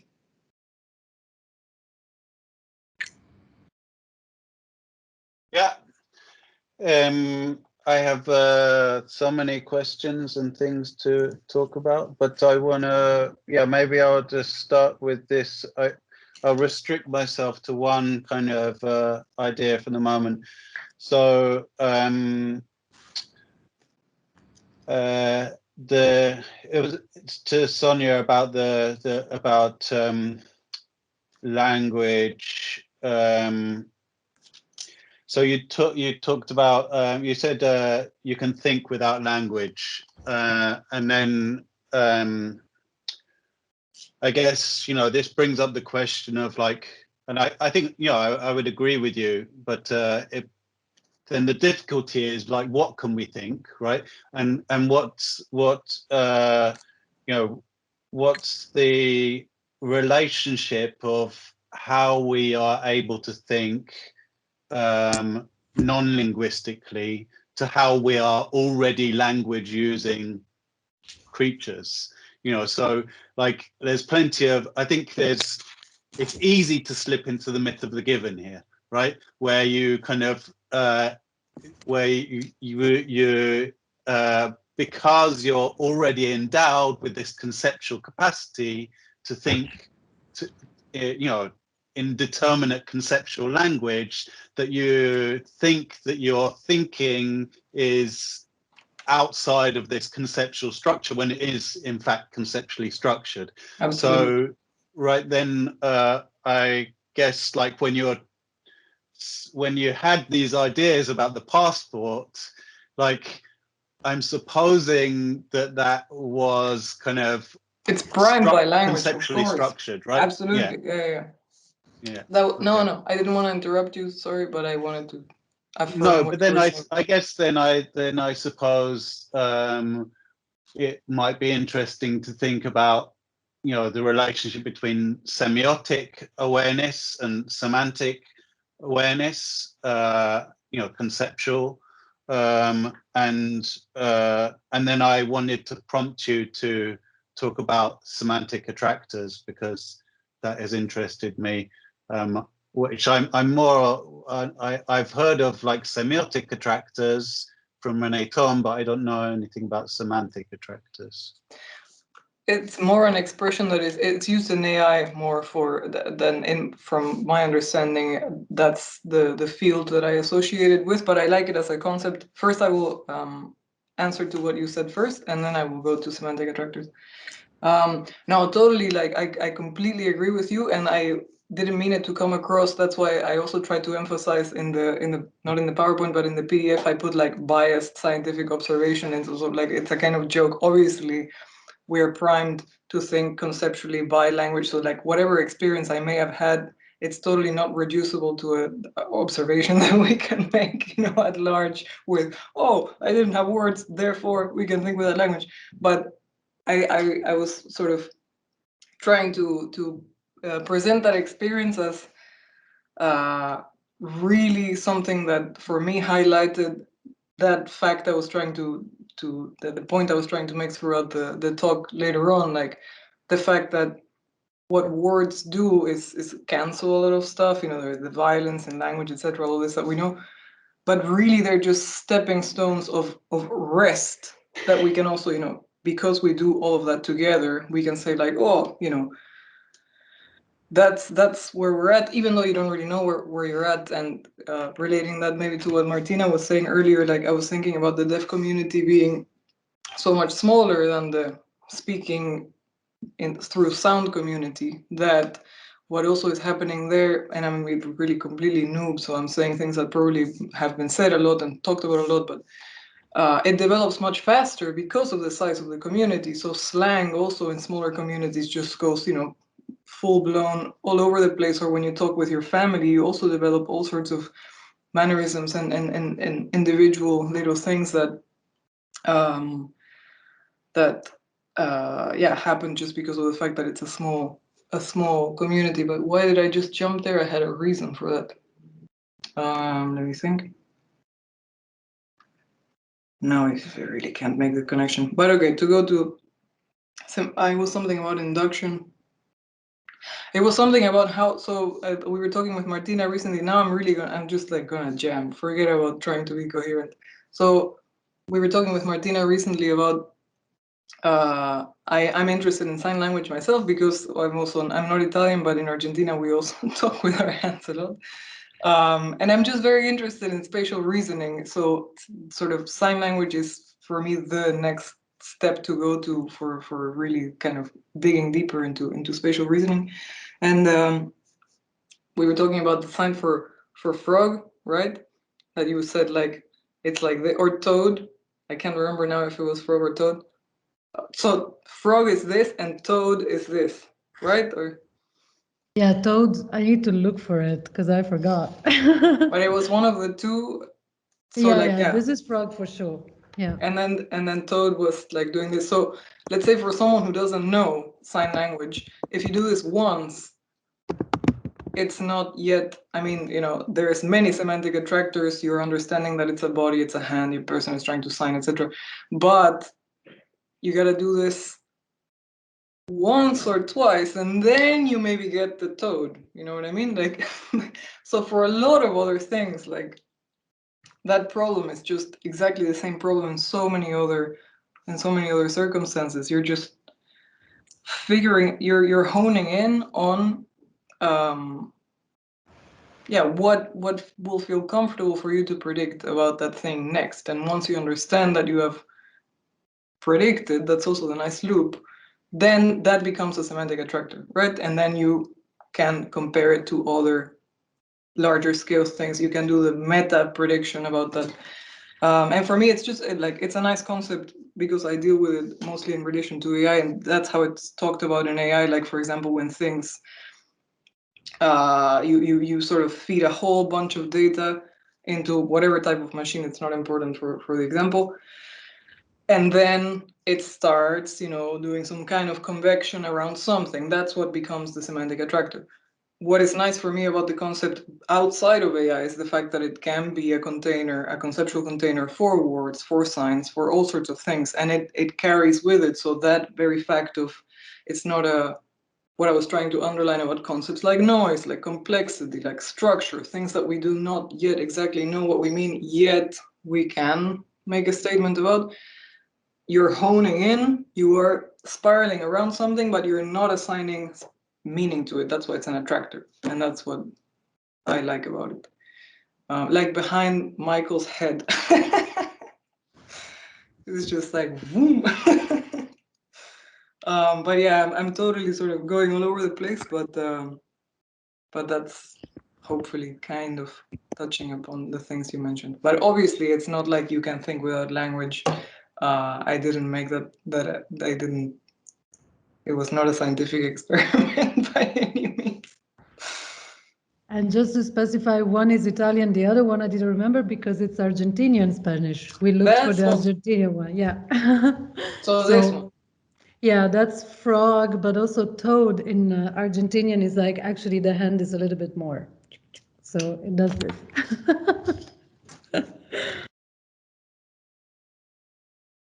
Lawrence? And- Or Inigo, did you have more questions or yeah? No? Okay. Hi, can you hear me? Yeah. Yes, thank you so much for two really brilliant talks. And I think maybe I'll, in the spirit, kind of, I think this is maybe a bit of a jam as well. So hopefully it'll kind of make sense at the end. But the thing that I was thinking about a lot was this idea of fainting. And, you know, Sartre talks really interesting about fainting to do with this idea of kind of like how kind of ill-adaptive it is. He talks about when he sees a wild animal coming towards him, you know, you turn pale, you fall and you faint. So he says, yeah, nothing seems less adapted than this behavior, which hands me over, defenseless to the danger, and yet it is a behavior of escape. And so fainting feels like has a really interesting relation to noise. And so I'm quoting it from Eugenie Brinkema, who kind of like, she has this really great turn of phrase, which is a feint is a feint, like F-E-I-N-T, to sort of like, she says, an attempt to magically transform the world into one that does not pose a threat. So then that is really interesting in relation to, Sonia, as you were talking, these ideas of the unbearable and the idea of fainting as a kind of like response to too much noise or something unbearable. And perhaps in that, again, this, if I've understood it, the kind of speculative stridency, I definitely had an experience a few years ago of fainting and found it really interesting as an experience. I was at a party, I was walking around, and then I walked outside of the door. Someone was telling a great story about a car accident, and I had a cigarette. You know, it all came together, and then suddenly I'm on the floor. And at the time, I'm doing a PhD about Gilles Deleuze's time image, and it seemed perfect, a perfect representation of the irrational cut. in life. So I'm looking straight ahead, and then suddenly there's a cut, and I'm looking at someone, and I'm on the floor. And this idea that it kind of like helps you then define maybe something about the time image, which is precisely that it's a response to the unbearable or the intolerable in everyday life, as she says. So there's this really interesting way which, yeah, I wondered how that idea of noise or the unbearable might fit into what you're saying about aphasia. And then I guess also with what you're saying about the blind spot and obviously the difference of senses when thinking about vision and deafness. I mean, definitely when you're thinking about like when people talk about film sound, one of the things I remember reading quite a lot was this idea of, especially sound in horror films, you know, you can close your eyes, but you can't close your ears in the same way, although obviously you kind of can, but you can't in the same sense.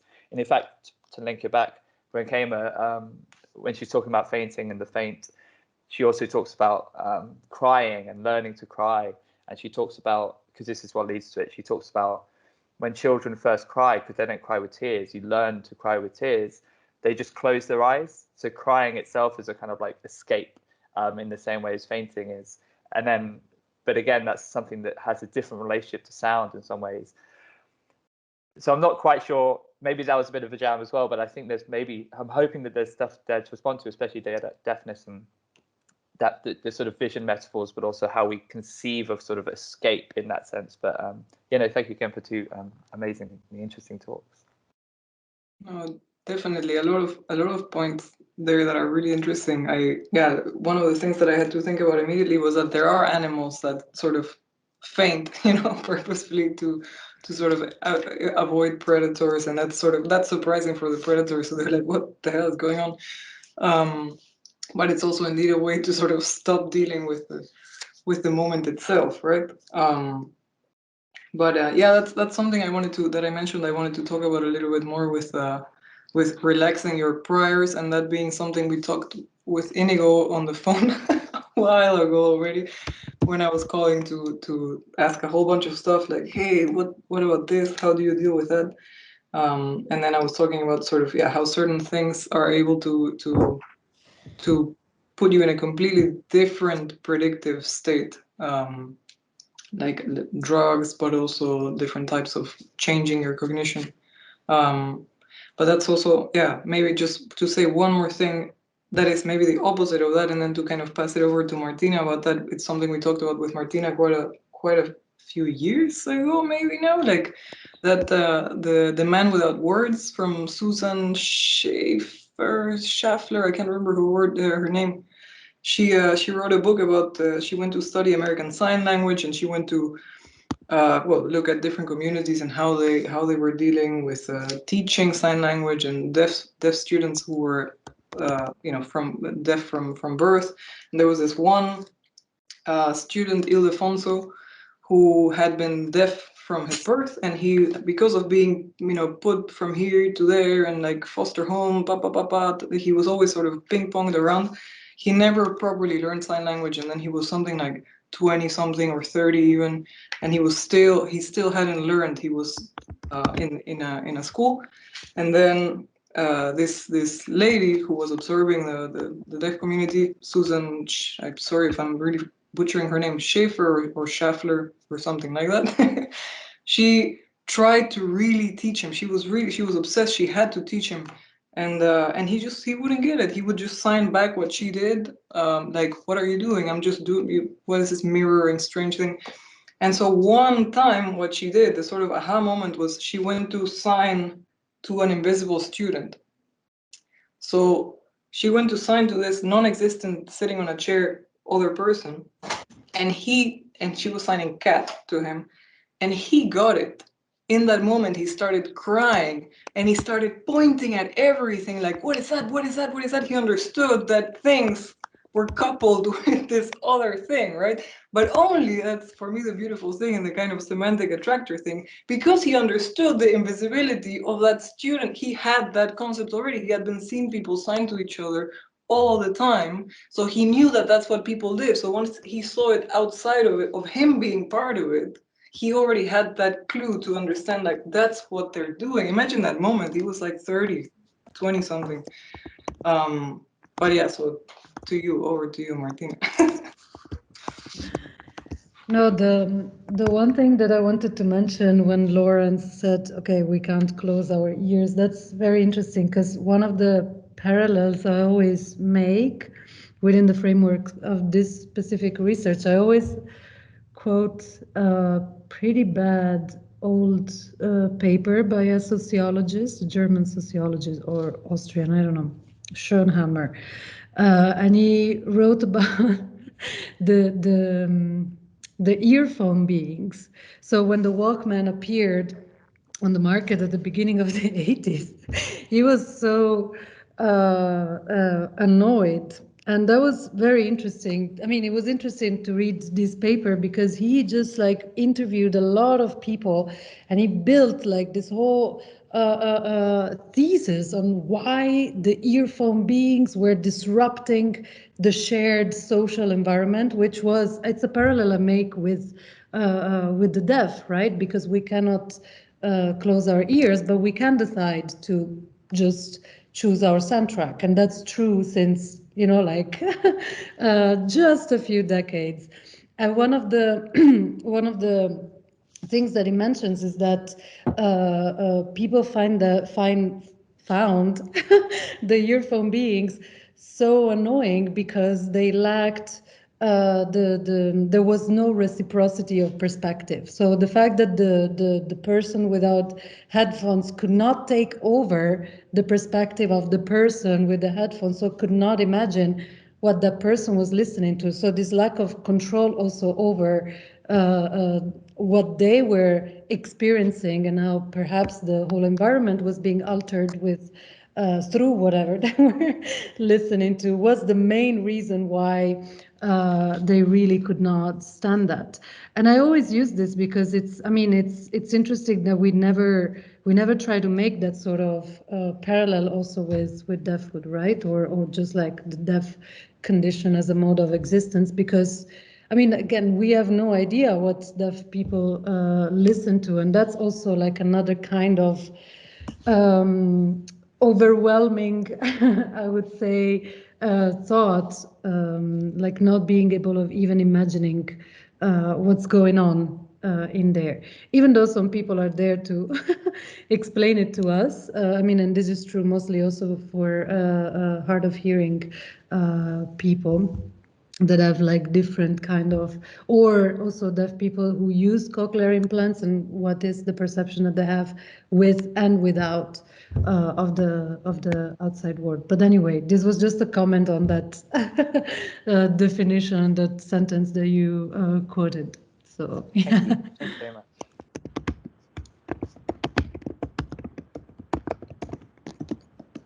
Cecile or Miguel? I can see lots of hands raised. I just wanted to briefly respond to what Lawrence said about this this experience of fainting and the catastrophic reaction that the concept of the mental state of noise also refers to, which is this idea of simulated death, with which, you know, throughout evolution, for instance, the young of a deer only survives because they are left alone and they don't move and they don't make a sound and they completely blend into their environment. So that's their only hope of surviving, by eluding the attention of a predator, by not giving out any signal whatsoever. And and so to a certain extent, there's this idea, for example, of the freeze, of the death freeze, of the rabbit that is hit by the headlights of a car, for instance, of a rapidly. So if you can't, it's this fight or flight reaction, which actually misses the third option, which is pretend you're dead, you know, and that is one of the possible catastrophic reactions to the sense of a situation that is utterly overwhelming, and that is one of the routes through which trauma manifests itself, when, you know, you can't move through a traumatic situation, but you're kind of frozen, and this freezing kind of follows you then in a kind of reiteration of freezing throughout situations that no longer contain a threat to life. But who was the next person who wanted to? Miguel, I think. Yeah, I don't know if Inigo had the hand raised from before. No? Okay.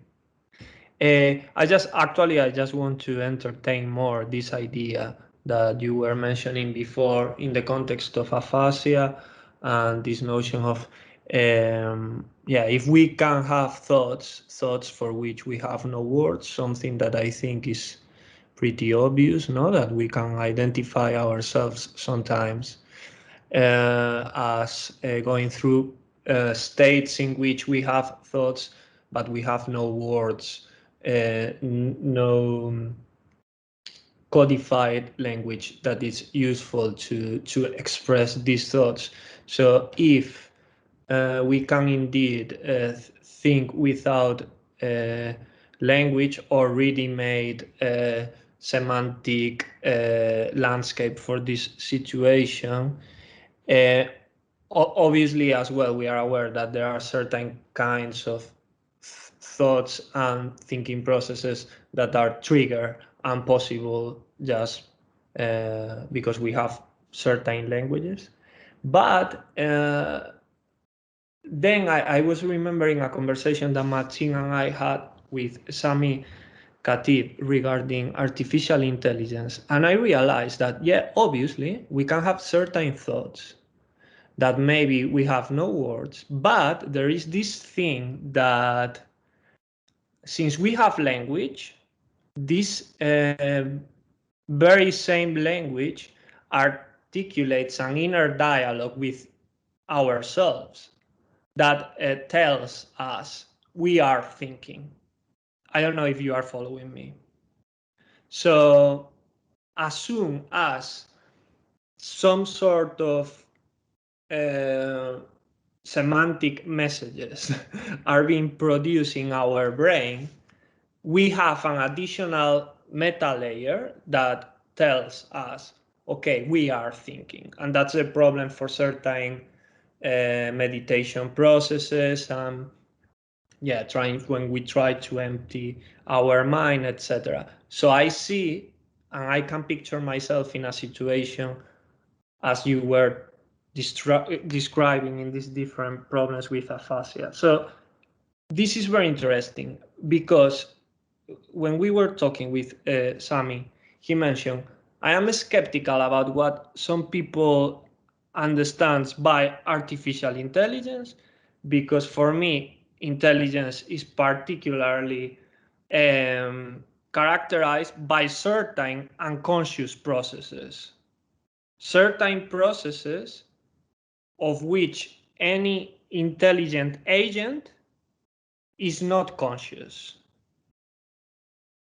So this is quite revelatory, because any thought that is eventually articulated by language is a thought that was inscribed in this hierarchy that you were describing and that we use for navigating uncertainty, governing risk, etc. But underneath this hierarchy, we must have certain sort of unconscious thought, generation going on. Because otherwise, the prediction would be equivalent to the experience that we have with these very silly, let's say, prediction engines from the internet, etc., or these very arcane Markov prediction applications that were very popular 20 years ago. Obviously, these machines are not playing with the idea of having unconscious layers of which they are not aware, and sometimes they are able to concretize, or other times they just think, okay, I am under the influence of this attractor, but I don't know what's going on. So for me, this is really interesting, because I don't know, I think that if we don't think about this, we can end, using quite reductionistic approaches. No, for sure. I don't know if Patrick wanted to say something to Miguel or if it was another question. Sorry, it's another question. So Oh, okay, then I will go on. Yeah, No, just yeah. to complement something to Miguel, if you can hear me, okay. Yeah, reasonable. When he was, I think the question was whether artificial intelligence can produce surplus value, whether yeah, artificial intelligence can be variable capital. And what I understood his answer to be is in regards to this, that because artificial intelligence doesn't have this unconscious, this negative reminder, or this kind of, I guess, human, to a certain extent, noise, but like certainly the unconscious, that was for him why he thought, there was there, like the discussion was a bit fraud or not, generating much of a problem. But I don't know if that also includes into the notion of thinking, or I don't know if that if that's I don't know if in order to have a concept of thought you need such a thing as the unconscious or not, or the yeah, that's a very good question. I think if I can go to the beginning of where Miguel was, because there was a lot of thoughts, also both of you together. I'm like, but like one of the things that and maybe I didn't stress that enough, and that's why I put the sentence like, like biased scientific observation, is that you can think with a language, but you can't think together. And that's what I was also trying to stress with the fact that, and also with mentioning, like human communication as minimizing free energy, the fact that we all rest on those momentary pieces of whatever we want to call it together. And the fact that, and what I was trying to stress with the pointing aspect, the whole thing in communication is the fact that you are not one thing. So to speak to what you mentioned with regard to the unconscious, it's like, well, of course, like, I don't know, we don't, the way Alexandra was talking about this yesterday was really nice, and just like, you never know yourself. Like, you just don't. You are this one thing that is observed from all these other points of view. And that's how identities sort of get made and influence each other. But not any one point of identity is actually aware of their own identity. It is like sort of psychoanalysis from the very beginning, recognition. But of course, we're not aware of a lot of processes that then lead to us having that situation in which you realize, like, oh, I am thinking, I am having this thought, I will put it. And I think what you're doing when you're doing that, like, you internalize the kind of thinking community that you're most comfortable with for the sake of your own perseverance, whatever you want to call it. You can call it prediction of certain things, you can call it metastability, any kind of comfort we want to talk about. You internalize what you know might happen with symbolic thinking, and then you put it in there, and then you're like, I'm doing this. But yeah, of course, it's underlaid by all sorts of processes that we don't really have access to.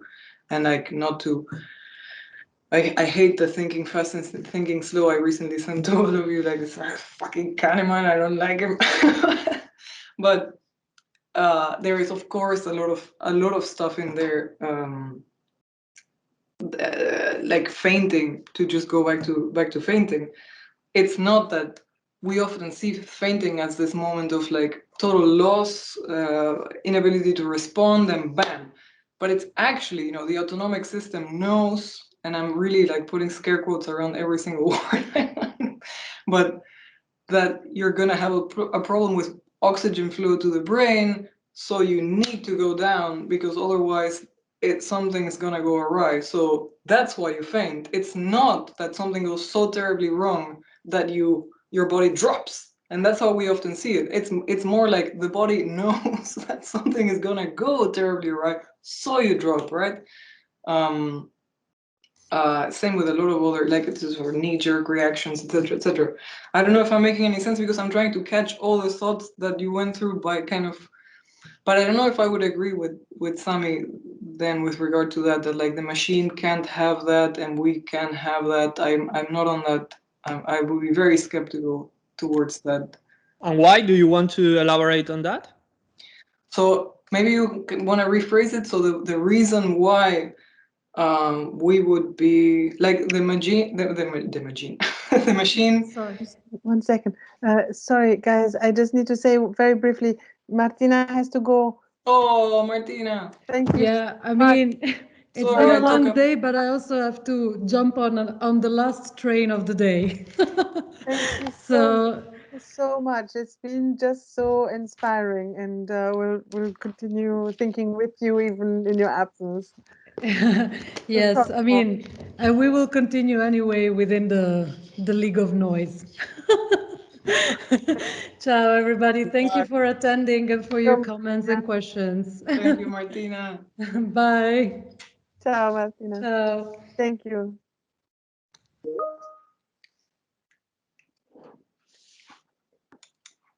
But maybe, so I don't know if Martin was saying it or you were saying it more specifically. How did Sami phrase it? Martin, I just thought about this, and I thought that this was something interesting to think about. But Martin specified that he was mentioning this incapability with regards to the production of surplus value, no, Martin? Yeah, that was like because the question was, can ever artificial intelligence become variable capital, a commodity that can produce value?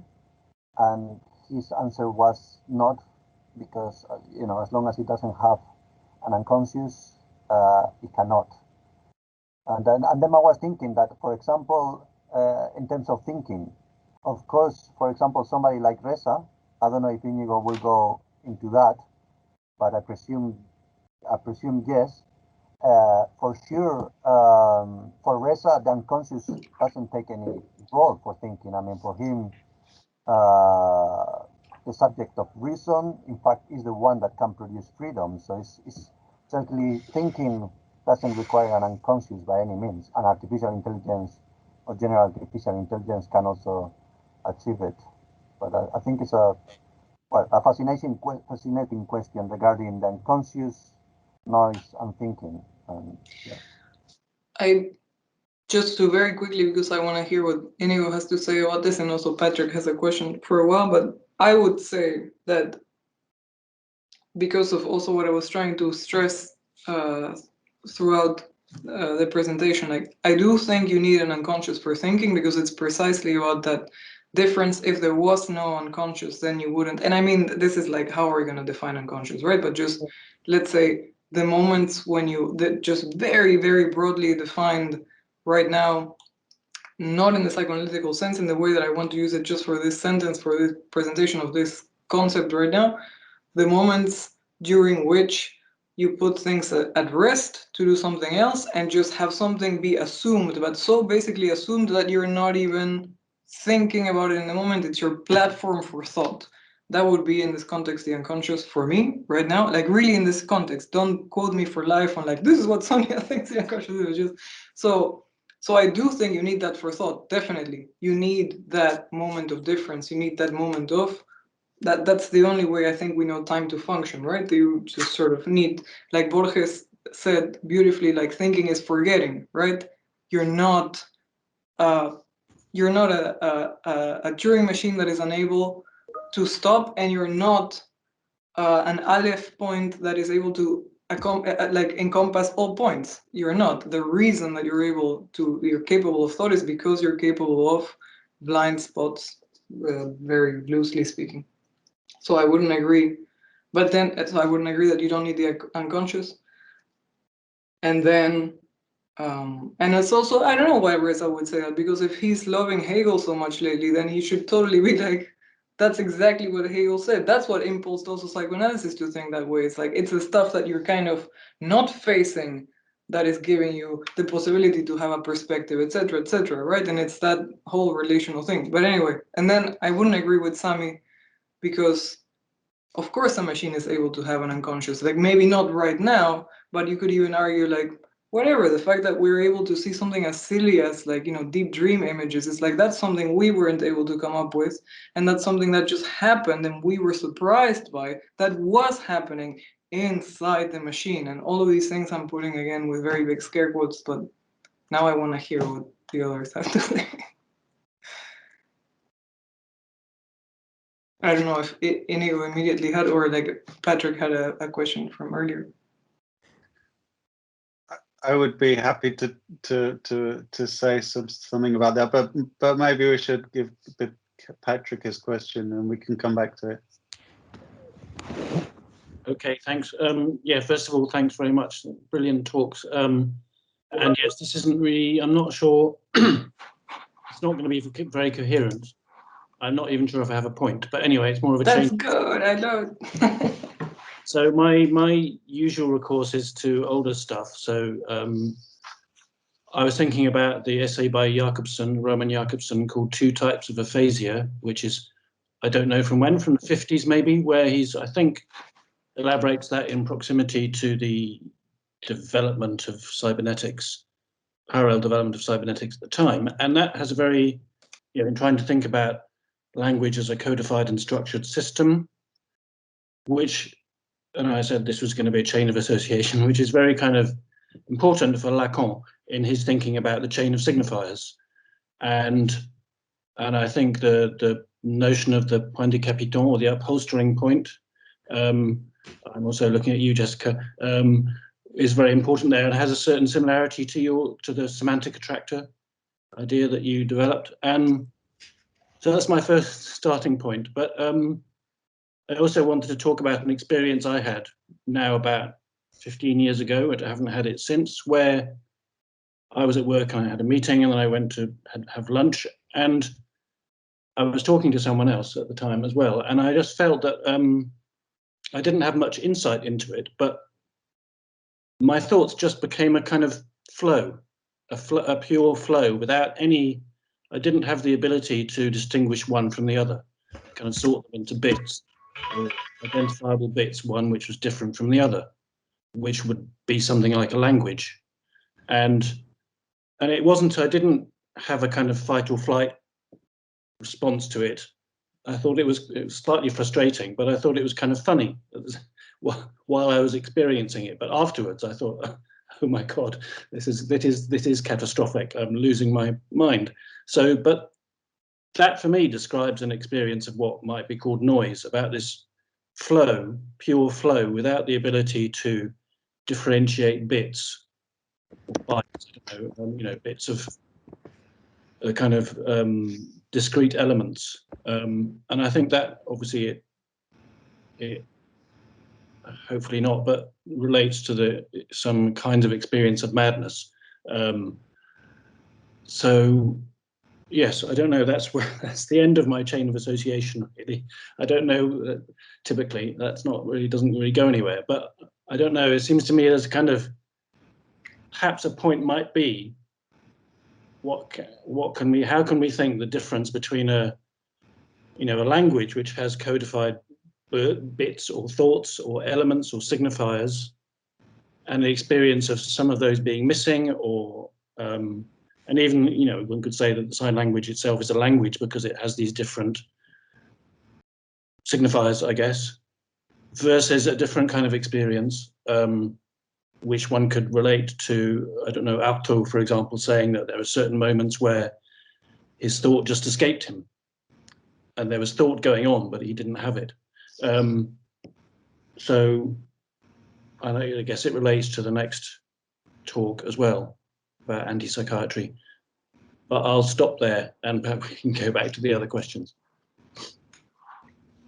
Just to interrupt before I say, please, Inigo and Cecile, go ahead. Now, I think it's great, but I really think it's so interesting to also in this context to kind of step and look at the situation, what you were just saying with regard to maybe it's not a finished thing, or maybe it's not, it's just kind of like, we still have to codify it within the space of like, well, you know, often when we encounter these situations, we have to make a statement, pose a question, it has all these very divisory things, and then that the other person can understand, they can all look up, But I think it's very nice to indeed just do what we're doing right now, which is a little bit not doing that and being, you know, logging in thoughts with each other in a more stream of consciousness way, or like letting your thoughts flow, or however else we wanna put it. It's also a different way of thinking. I think it's nice to step out of that and try to do it differently. So thank you for that.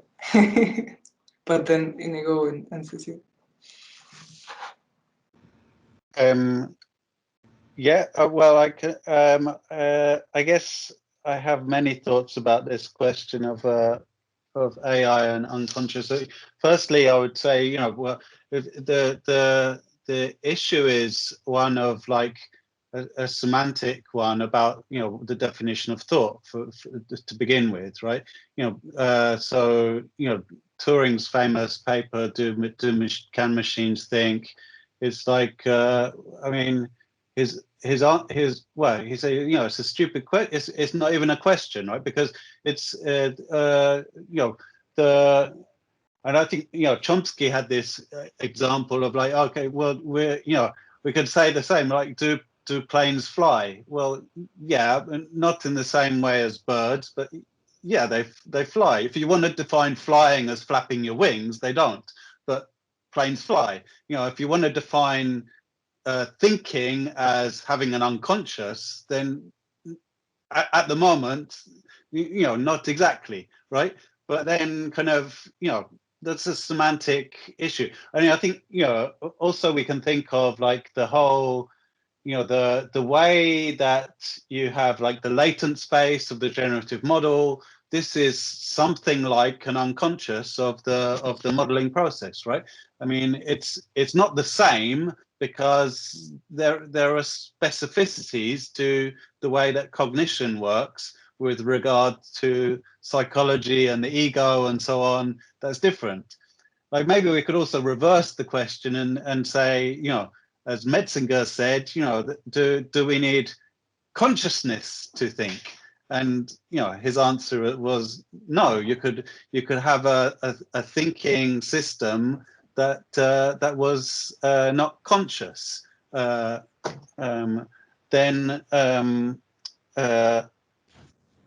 I guess, yeah, the issue then is, as well, is how are we defining unconscious? You know, is it something separate from just this kind of latent modeling space, or do you want to talk about it in terms of like repressed kind of repression and so on? You know, which would be more kind of, you know, I don't think kind of the current state of AI has kind of repression in the same way as our unconscious does. But you know, why not? You know, I don't see. Don't mention the basilisk too. No, but totally, or, you know, including the autonomic system and all sorts of other, like where do you start and where do you stop when you try to define the unconscious, right?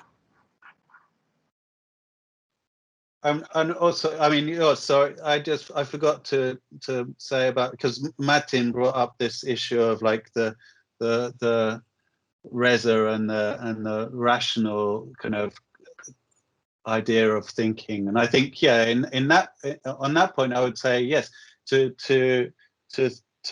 think in this strictly delimited understanding of rational thinking that comes from Kant and so on. We don't need unconscious, you know, to think.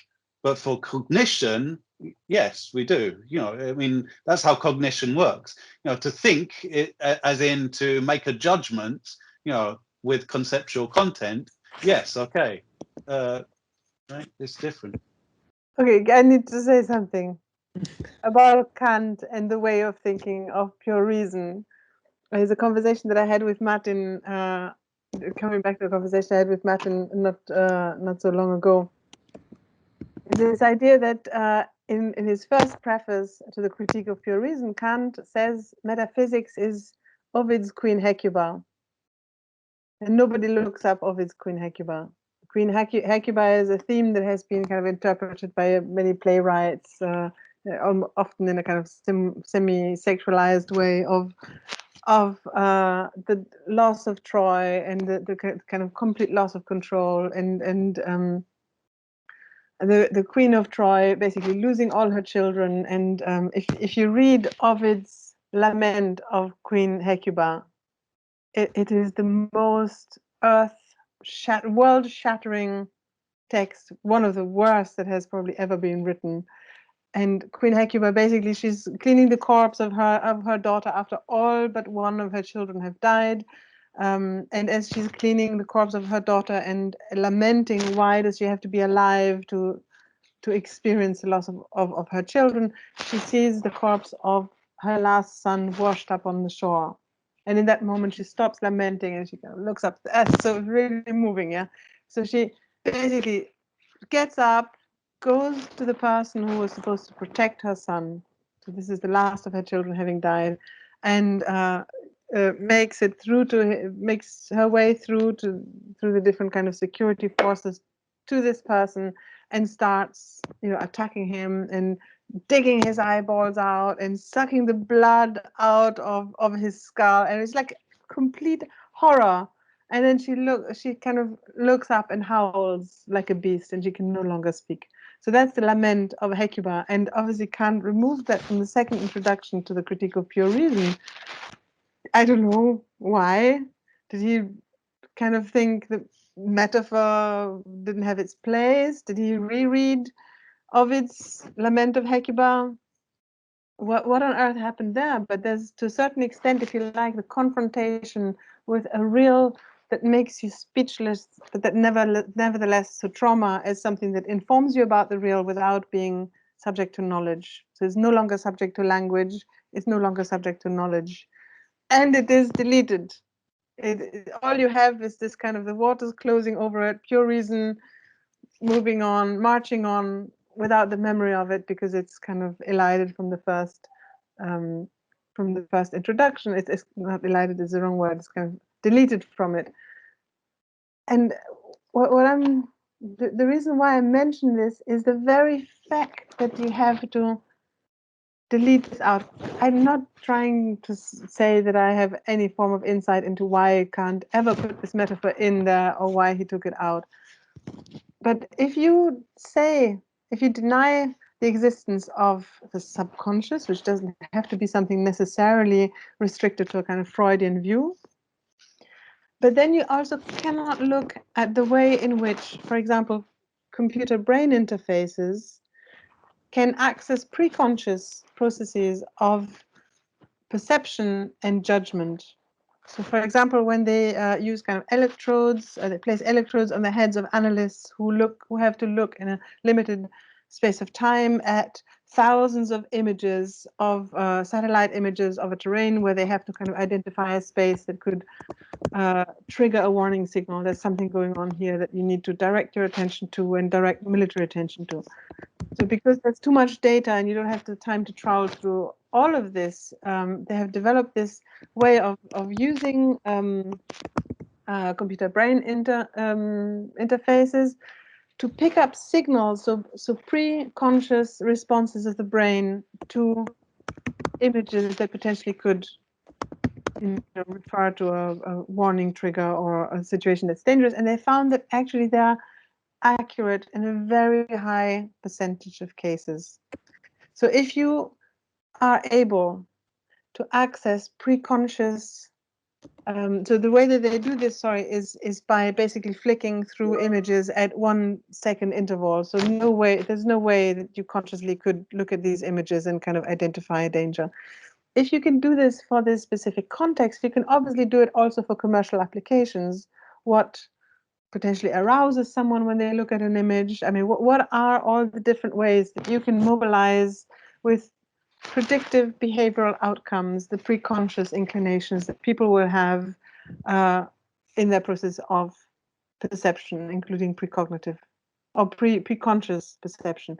If you deny that the unconscious exists on the grounds of, I don't know, not liking Freudian theory, for instance, which is a relatively limited domain of looking at the unconscious, then you also cannot deal with the way in which we already have quantifiable ways with with quantifiable behavioral outcomes to access preconscious processes. Sorry, I'm rambling, and I had a glass of Prosecco. I'm kind of. Could I just say something I think in continuity with what Cécile was just saying, that so Monique David Ménard is speaking in this series next year around the same time, and for some reason I thought it was next week, so and I'm a respondent for that, so I was preparing for that and reading some of her stuff, and she has this essay, and the title of her talk next year is The Noise of Madness in the Critique of Pure Reason. And it relates to quite a few of the works that her early works, in fact, where she looks at an early essay by Kant before the critique, called something like Essay on the Maladies of the Mind. And her argument is really persuasive, I think, that in fact the system of transcendental system is precisely constructed in order to ward off the threat of madness, the threat of madness for Kant himself, and also his fascination with Swedenborg, the mad thinker, as he refers to him. So I don't know. It's still this kind of proximity of reason and delirium, I guess, that again kind of backs up the idea of the necessary connection between rational thought and unconscious processes. But that's 9th of June next year, so we have to wait till then. Yeah, I'm really sorry, because also Monique thought it was this June, and it's because of the way that the calendar, the collège works, that I kind of anticipated and as everything until next year. But yeah, it's a year away, unfortunately, but I'm sure it's going to go really quickly. No, but oh, sorry, Martina. I wanted to just say quickly that I'm hearing you through the speakers. It's not that I took off my headphones and I don't hear you anymore. I was just standing outside smoking, but I could hear everything. No, I'm just thinking like about when we're discussing about the thinking, or like, for example, Sellars does make this differentiation between the animals who can think, but the difference with the way that we reason is that we have the ability to see and think ourselves thinking. So it's like there is that kind of meta level that allows for our ability to reason. And the question then obviously comes to who is the subject of this reasoning. And I guess here is where the whole issue of unconscious comes in, in regards to the instability of that subject, how that subject is perceived, and the problems that occurs, the porous qualities of what that subject is. And I think that's a very, kind of, I guess, crucial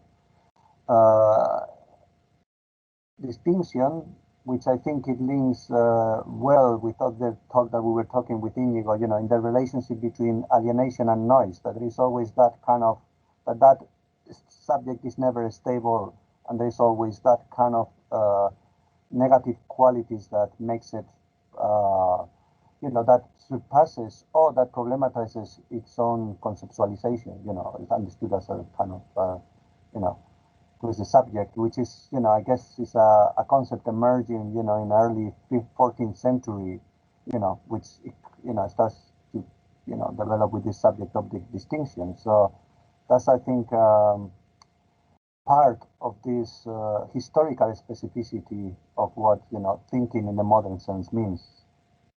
Just to make the mark.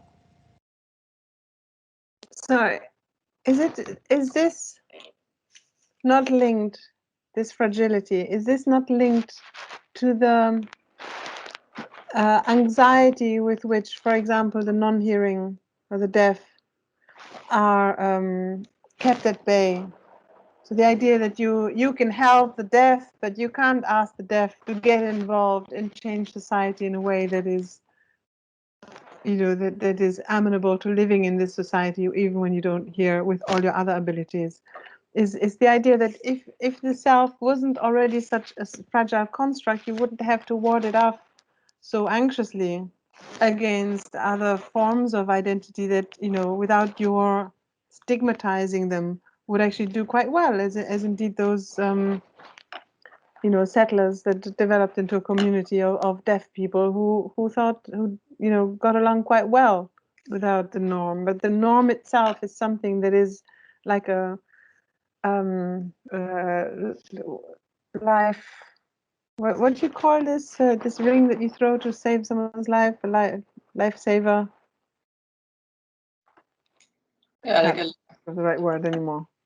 life jacket or Ein Rettungsring. When you're drowning and you get one of these rings that save you, what are they called?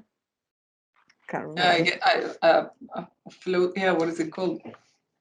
Anyway, We get it. Yeah. No, but I don't know if Inigo, you had your hand from before or if it was. I was from before, a long time ago. Yes.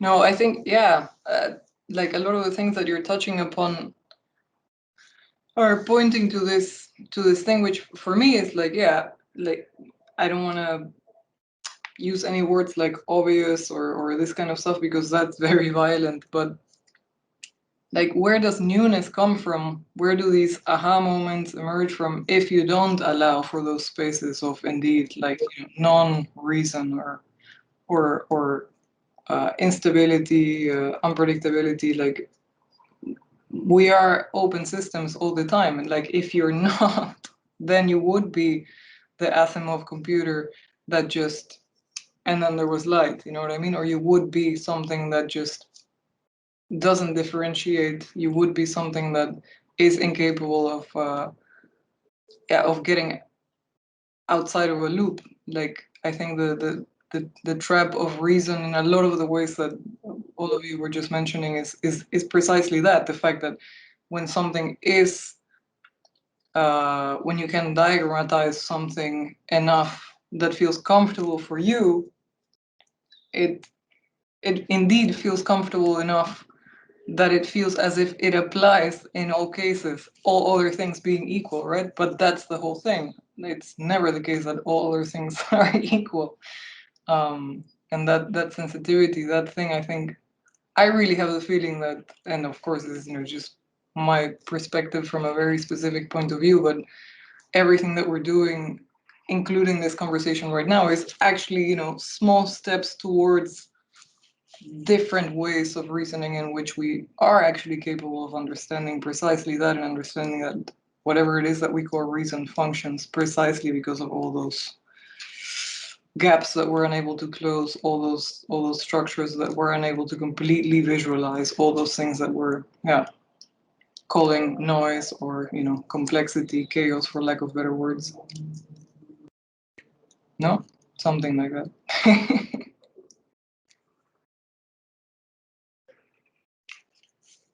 I think, an interesting issue with regard to this problem of say the Kantian image of reason, or and how it might be interesting to relate it to the issue of deaf or sign languages, right? Because so there's this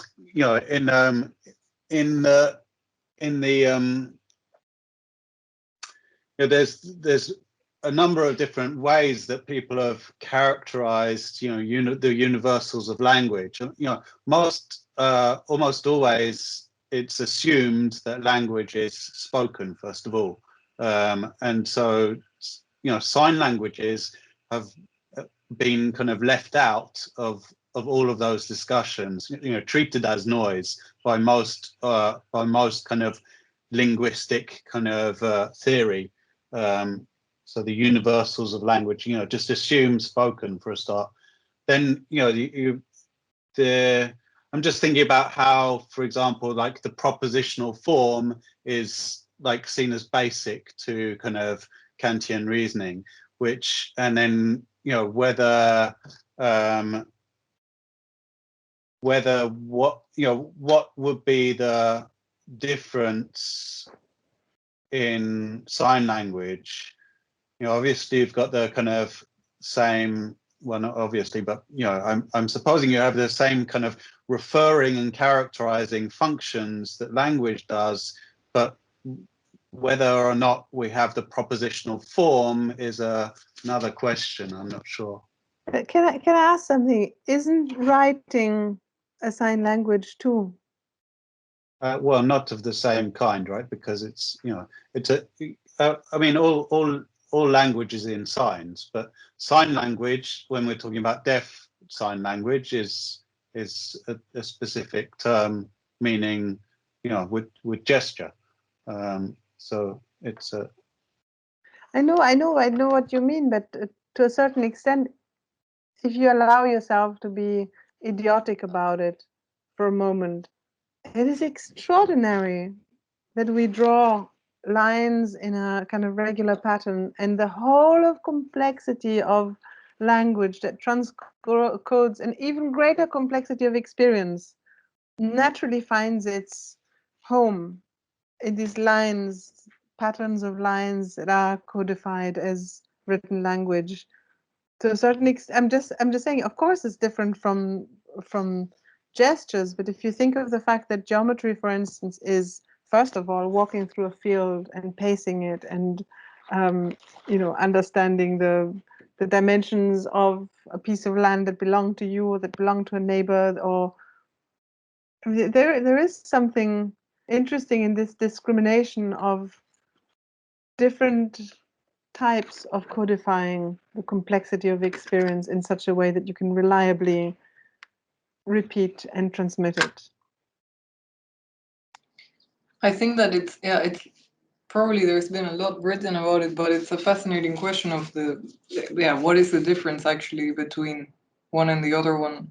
But if you look at things like, you know, exclamation marks or even emojis nowadays that, you know, everyone relies on to kind of add an extra, or smileys, like, you know, just typed 2 dots with a little parenthesis at the end, like for to convey an extra bit of meaning that, you know, you don't want your sentence to come across as too dry, or like, you know, someone who doesn't use any exclamation marks, it's maybe like, oh, they're being very serious, or yeah, exactly, or any one of these things is just something that in sign language, in my experience from watching people sign, and from like the facial expression, the bodily movement, it does so much about telling what that experience is in the now. And that's also something I was trying to stress upon with saying, like, you know, how also sort of really latched on to our language because of the telegram, because of the fact that you could save a few characters by using on instead of not something, and the fact that, yeah, you're because you have to do it in the now, because you have to really convey that specific moment that you're feeling inside of yourself in that moment. It is very different than the typed, like, someone is going to read this later, I'm going to have to say something that I have to sort of kind of picture what that person is going to be reading. And when you're writing a paper or something, that you think, like, how many people are gonna, like, who is gonna read it and how they're gonna read it. And in sign language, that takes a whole other dimension, in which there's 1 or 2 or 3 people that you're doing that for in that moment. It's What about news, for instance, when you have the news read in sign language? That's still something that people will, you know, come back to later, or in a year time, or in an archive 10 years down the line. So there's not, the link with this immediacy is not absolute, it seems. No, totally. But if you look at them, how they're doing it, it's really, it's a, at least how I can define it, or the words that I can give it, it's way more present. It's way more, I'm telling this to you right now, and you're also making a lot of facial expressions, a lot of, it feels for me like completely different than, especially because we've been watching also so many of them on TV, and it's, but is that not true? I mean, is that not dependent on content? Because if you read Dostoevsky, for instance, and you're I mean, whatever. I don't know why he comes to my mind. Perhaps because of the intensity that you're referring to, the intensity of being inside the lived moment. When you read Dostoevsky, you're inside to a certain extent. I can't even remember reading Dostoevsky. I just remember the intensity of being inside the mind of that character in that moment. But you could also use sign language to say very banal things like just counting abstract things and not saying anything at all. So yes, there does seem to be this aspect to it, but this is also to a certain extent what this makes me think of is going into the British Museum, and it's a leap of thought, and I ask you just to bear with me for a second. Is going into the British Museum and asking where the African collection is, and being told to go to the basement and to look at the smallest section of the whole museum, which contains the whole of the history of the whole of the continent of Africa without chronological development. So if you go to the section of China, you see the whole history of China as a civilization evolving, and all the other, and European and Western civilization anyway. And there you have something that is assumed to be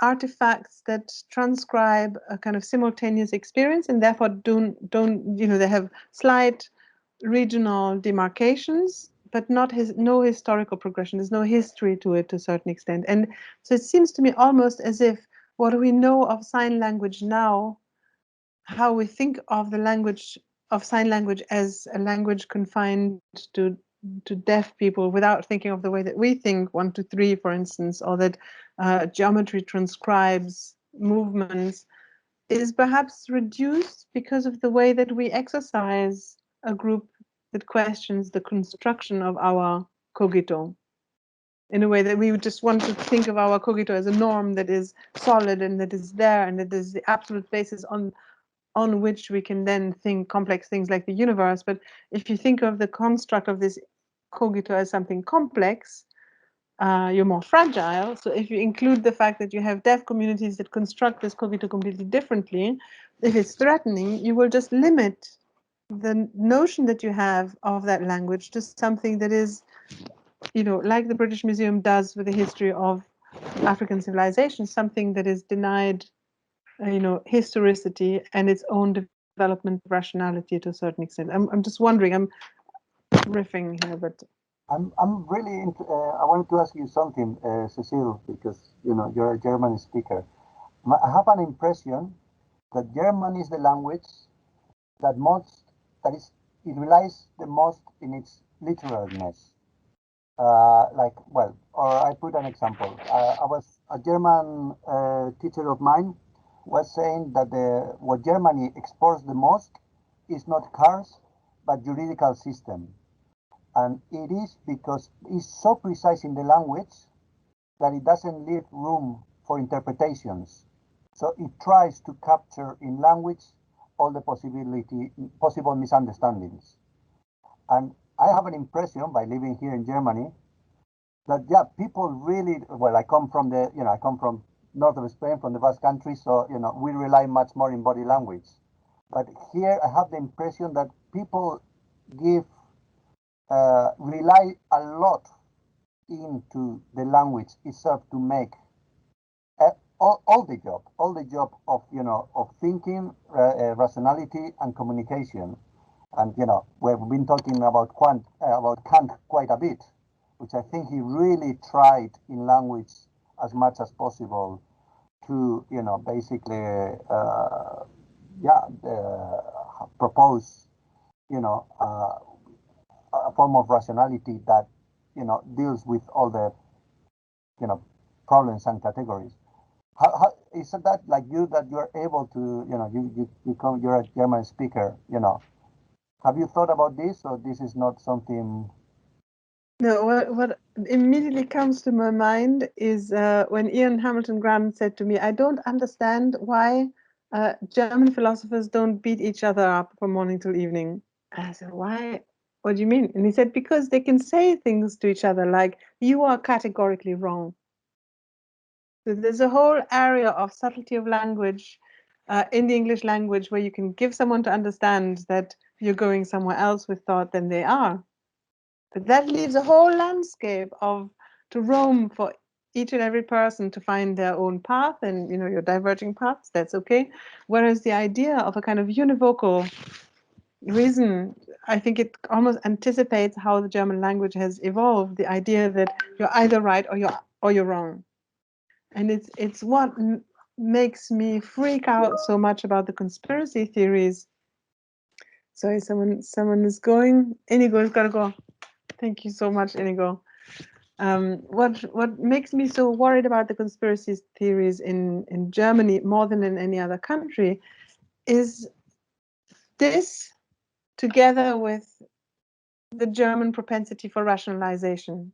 So it's not like in England where you say, oh, okay, I'm not going to follow the health guidelines because I can't be asked and blah, blah, blah, blah, whatever, nobody's going to come and check. No, in Germany, you have a lot of people who will come up with very elaborate rationalizations is the wrong word, but I don't know how to pronounce ratiocinations. Is a kind of sterile use of reason. Ratiocinations of kind of putting together abstract thoughts and making them sound like you have a clean line of inference and reasoning that absolutely justifies what is with a certain looked at with a certain distance and completely irrational movement or attitude. And obviously I'm thinking I'm forever haunted by the fact that the whole of Germany could become fanatically Nazi or fascist. And even if I'm reminded that you don't need the whole of Germany, but you don't need a significant minority for everybody else to fall silent, I think what the German language does is what it wants to do. Is this idea that you can construct with this kind of Lego-like language where you have words and sentences that you can almost build like you would build a house. But it's because you've got a will there for things to be solid and univocal and not leave any room for doubt, which is it's tremendous, and it's tremendously insane at the same time. Which is funny to think about the annoyance with things like or kind of or etc. sort of taking off in the last 20, 30 years in the English language. Just like these cushions, right? Not to do that. It's like, more or less.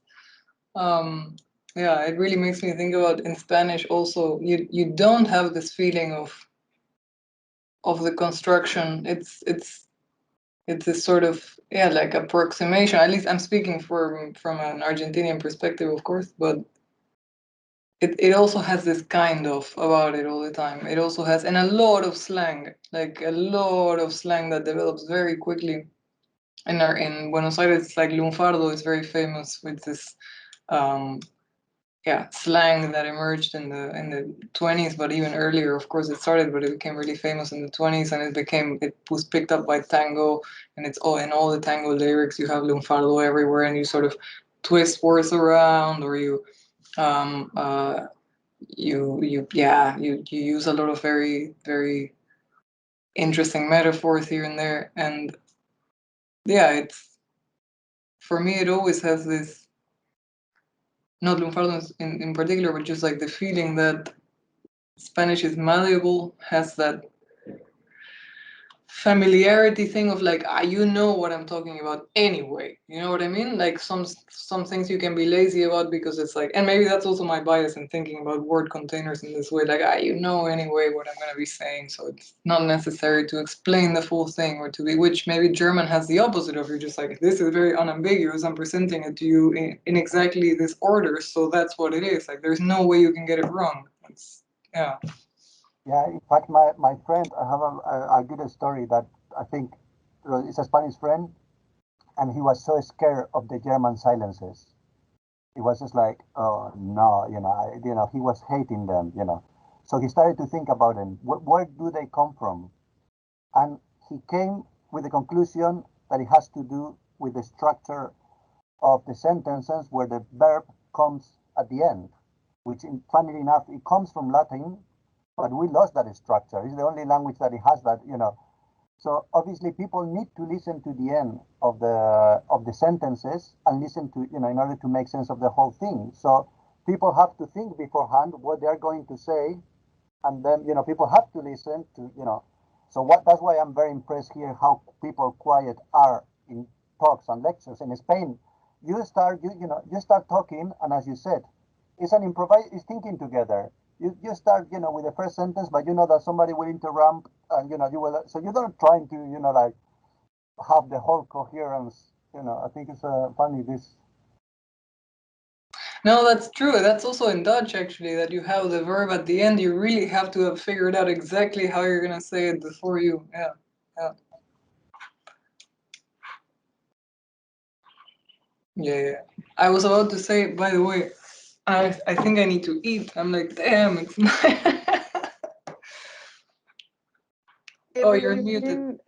I was going to say we've been really brave because we've gone on an hour over our time, and I didn't say anything because it just looked like a nice way to continue the conversation. But obviously, this is off time now, so I'm going to stop the recording now to start with. And before I stop the recording, say thank you so much, and thank you also to Martina and the others who left before us. Awesome! I really enjoyed this, and I'm not really getting tired of this. I'm a bit worried that there comes a day when you have to kind of move on and think about something else. But it seems like so much work to do, so much to think around noise, so many other perspectives to integrate. I don't feel like I'm done yet. It's just really fascinating. Thank you so much. So I guess, you know what, instead of just, I couldn't figure out how to switch off the recording. So I'll just thank everyone and let all of us off the hook, and we can go for a nice dinner or whatever else you've got lined up. Thank you so much. Thank you so much. It's been really nice. The 3 hours just like went by in no time. So it was a lot of fun. Really. Thank you all for the thoughts. Yeah. We'll do it again soon. Good night. Ciao.